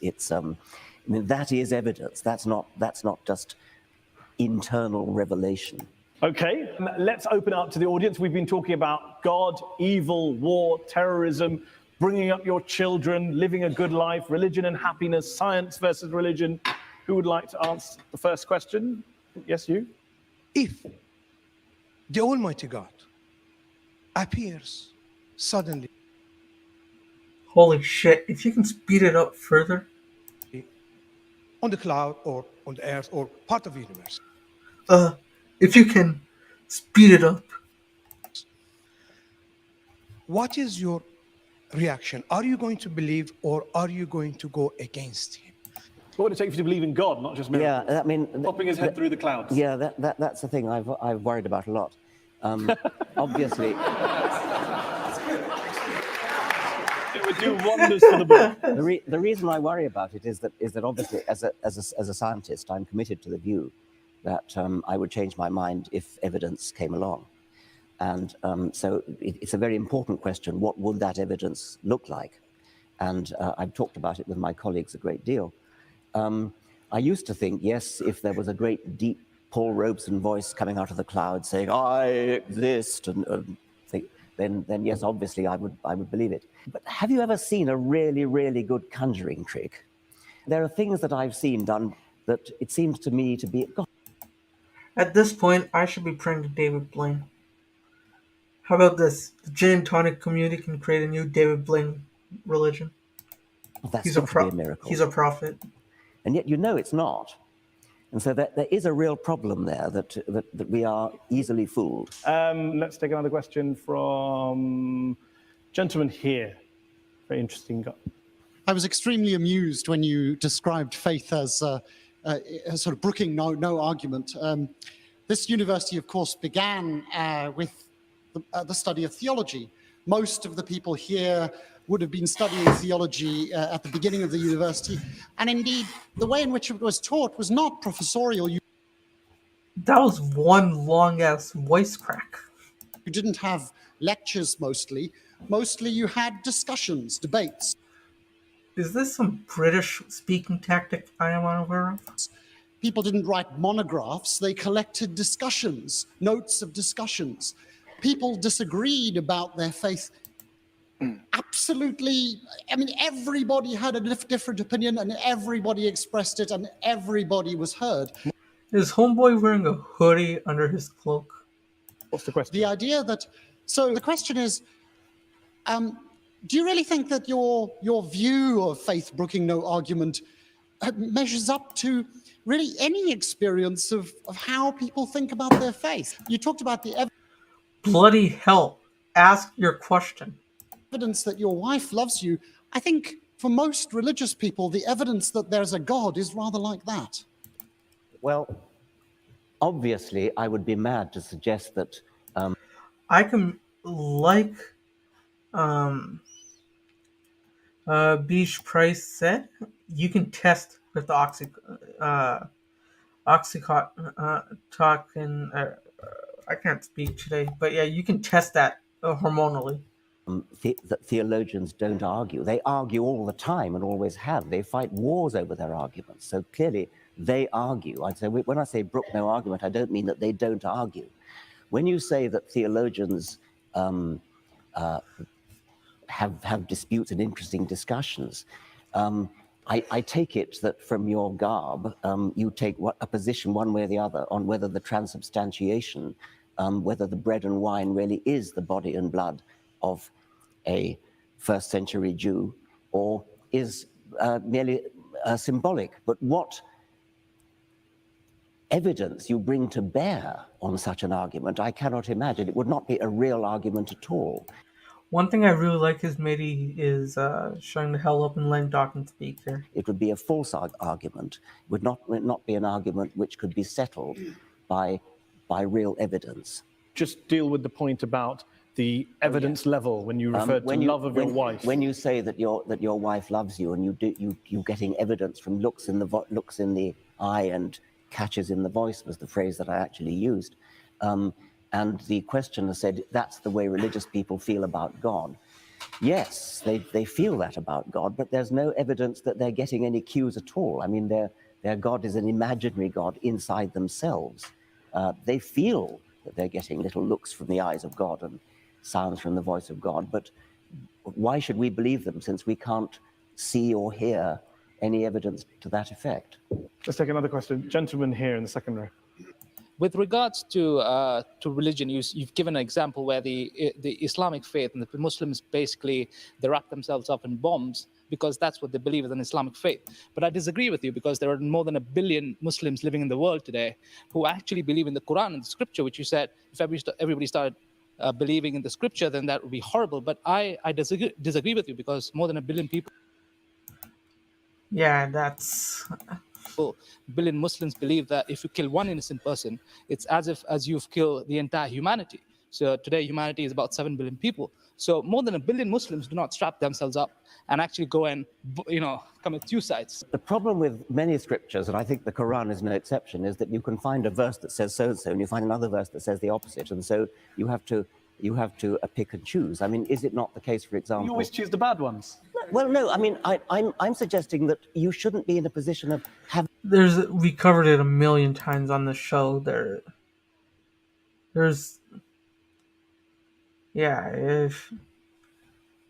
It gets on my nerves sometimes because, like, we saw millions of times on this quote. There's so many quotes of hatred and violence there, right? So it's almost sugarcoating. Having to choose. I mean, you shouldn't base your life on a holy book which has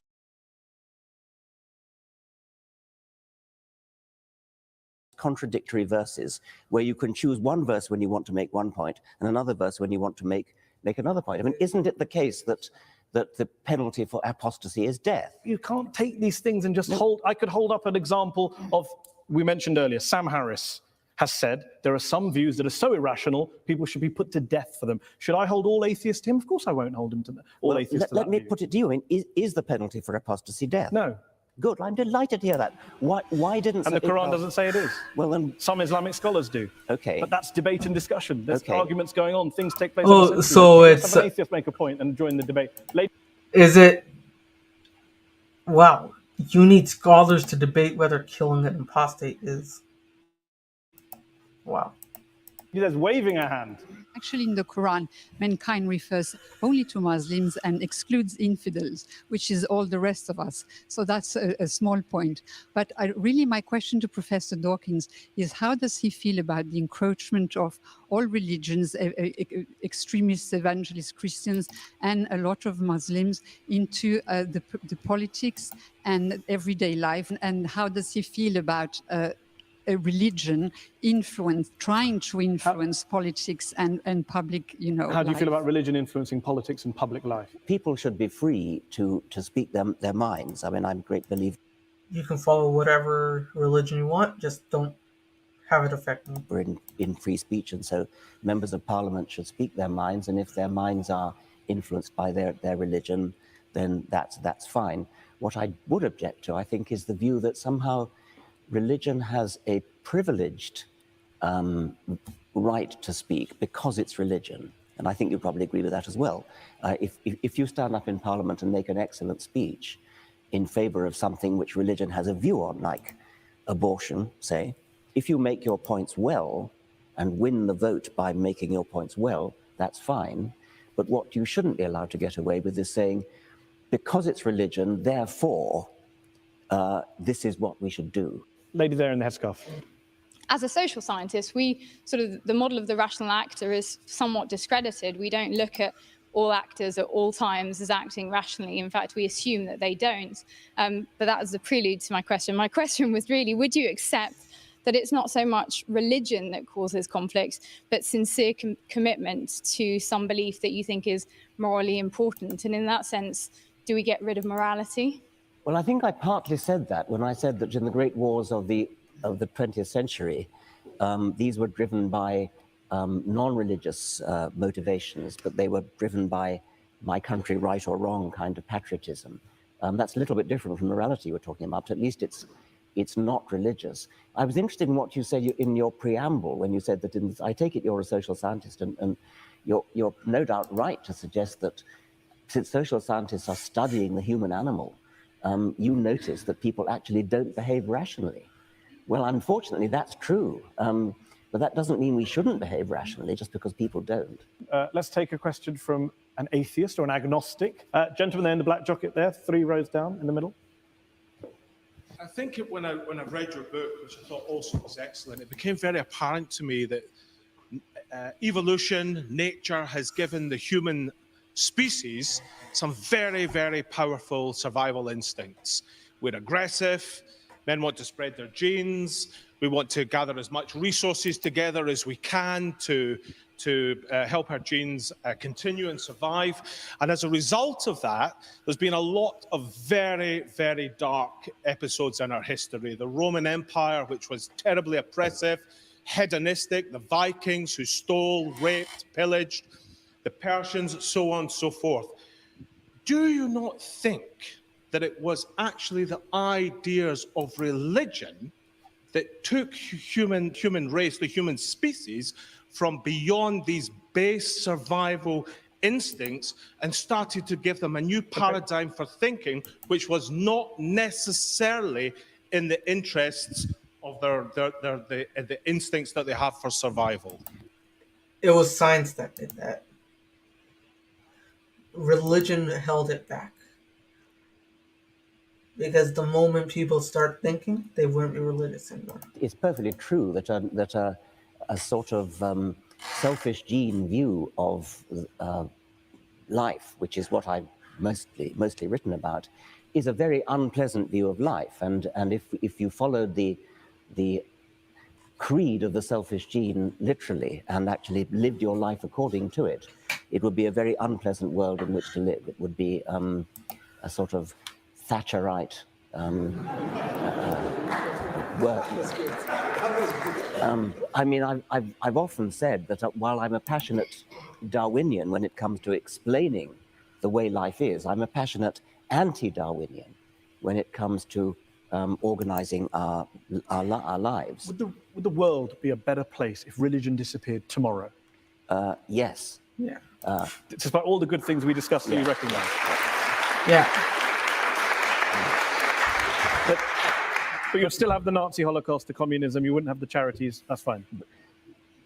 You would have the charities, but I mean, it's only your assumption. But I want to finish because the question actually challenged me by saying that it was religion that helped us to escape from the unpleasantness of the selfish gene. I don't actually think that is true. I think that we have escaped by a long and slow process of civilization in which religion no doubt played a part. If you look historically over the very long time span of history, we're getting better, we're getting nicer, we're getting more charitable, we're getting kinder, getting less cruel. I wouldn't give religion the credit for that. I think I would give a much more complicated mixture of civilizing processes and science the credit for it, and religion is probably a part of that. Okay, let's take one last question. Gentleman there in the blue jumper. We're going to have to make this the last question. Professor Dawkins, as an atheist, is it not the case that you either believe in the universe just popping into existence without a cause, which is worse than hocus pocus, or in this thing called the multiverse, which has as much independent empirical evidence as Hades controlling the underworld? Right. The phraseology you use is somewhat biased, somewhat slanted. The universe popping into existence out of nothing. The multiverse theory is used in this context to explain the fact that some physicists believe that the physical constants are too finely adjusted. It's as though it's a put-up job. It looks as though. All right. So in the physics side, it didn't pop from nothing, all right? It was infinitely dense. All the stuff, like my phone, my mouse, everything was in a dense point, and then it expanded, right? So it wasn't nothing. The physical constants are so finely adjusted that if you change any one of them, then the universe would collapse. And I started to say that, yes. Now, the multiverse hypothesis is a kind of Darwinian way of solving that problem. It says there are billions and billions of universes, all of which have different settings of their fundamental constants. A tiny minority of those billions and billions of universes have their constants set in such a way as to give rise to a universe which lasts long enough to give rise to galaxies, stars, planets, chemistry, and hence the process of evolution. But do you understand, it does make me chuckle that you mock me for believing in a prophet that flies into a heaven, but you believe in lots and lots of universes that you can't show me, prove to me, test to me in a lab, as a basis of getting out of believing in a God and a prophet. I'm astonished that you should compare the two. I'm comparing the lack of evidence for the two. Well, you cannot use... What? Now, I'm no astrophysicist, but there's loads of evidence for it. Your own intuitive common sense in order to diss physics. I mean, if you could do that, we wouldn't need physicists. I mean, they are very sophisticated people. They do mathematics. But there are physicists like Paul Davies who have dissed the multiverse theory as being nonsense. Well, Paul Davies would rather take the view that there's something mysterious in the origin of the universe. And that's another perfectly respectable physicist's view. Steven Weinberg, the Nobel Prize-winning physicist. It's respectable if a physicist holds a view about mystery in the universe, but not if anyone else holds it. If we're talking about the origin of the universe, that is a problem in physics, yes.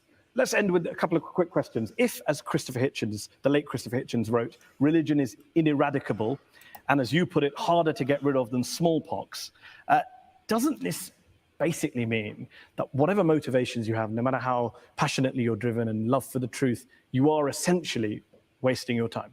I would never admit to wasting my time trying to propagate the truth, and I think I can claim a modicum of success with the people that I've read my books, the people who've attended my lectures. It's a doctrine of despair to say that we're stuck with religion for all eternity. The religions of ancient Greece and ancient Rome and the Vikings are all dead. Nobody believes in Jupiter or Thor anymore. And I have great hopes that the same is going to be true of the God of Abraham. And one last thing, there's a new book out from one of this country's well-known philosophers called Religion for Atheists, which makes the case that no matter how false religion is, no matter how imaginary God may be, there are some lessons, there are some institutions, there are some values that atheists could usefully borrow. I've heard that argument put. I've heard people say that humans do need some sort of rituals, and they need some sort of gathering places, meeting places. I can sort of see that. It's not a thing that interests me very much. I don't feel any great need for ritual. I don't feel any great need to fill the alleged vacuum that will be left when religion goes. I think there's Yeah, no, having that community, sense of community and such really does help. But you can get it in any way. It doesn't necessarily have to be from this, in a sense. Yeah, I can get that from my, I play street hockey and do MMA. I can get this from my MMA gym. I don't need to go to church. plenty to fill it already. Been a fantastic discussion. It's a pleasure to have had you here on Al Jazeera. Thank you all to the audience here in the Oxford Union Chamber. And thanks to you all at home for watching. Goodbye. And dare I say, God bless.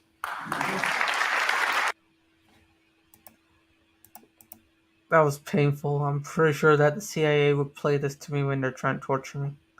But yeah, so that's the end of the stream for today, guys. I'll see you guys in the Discord.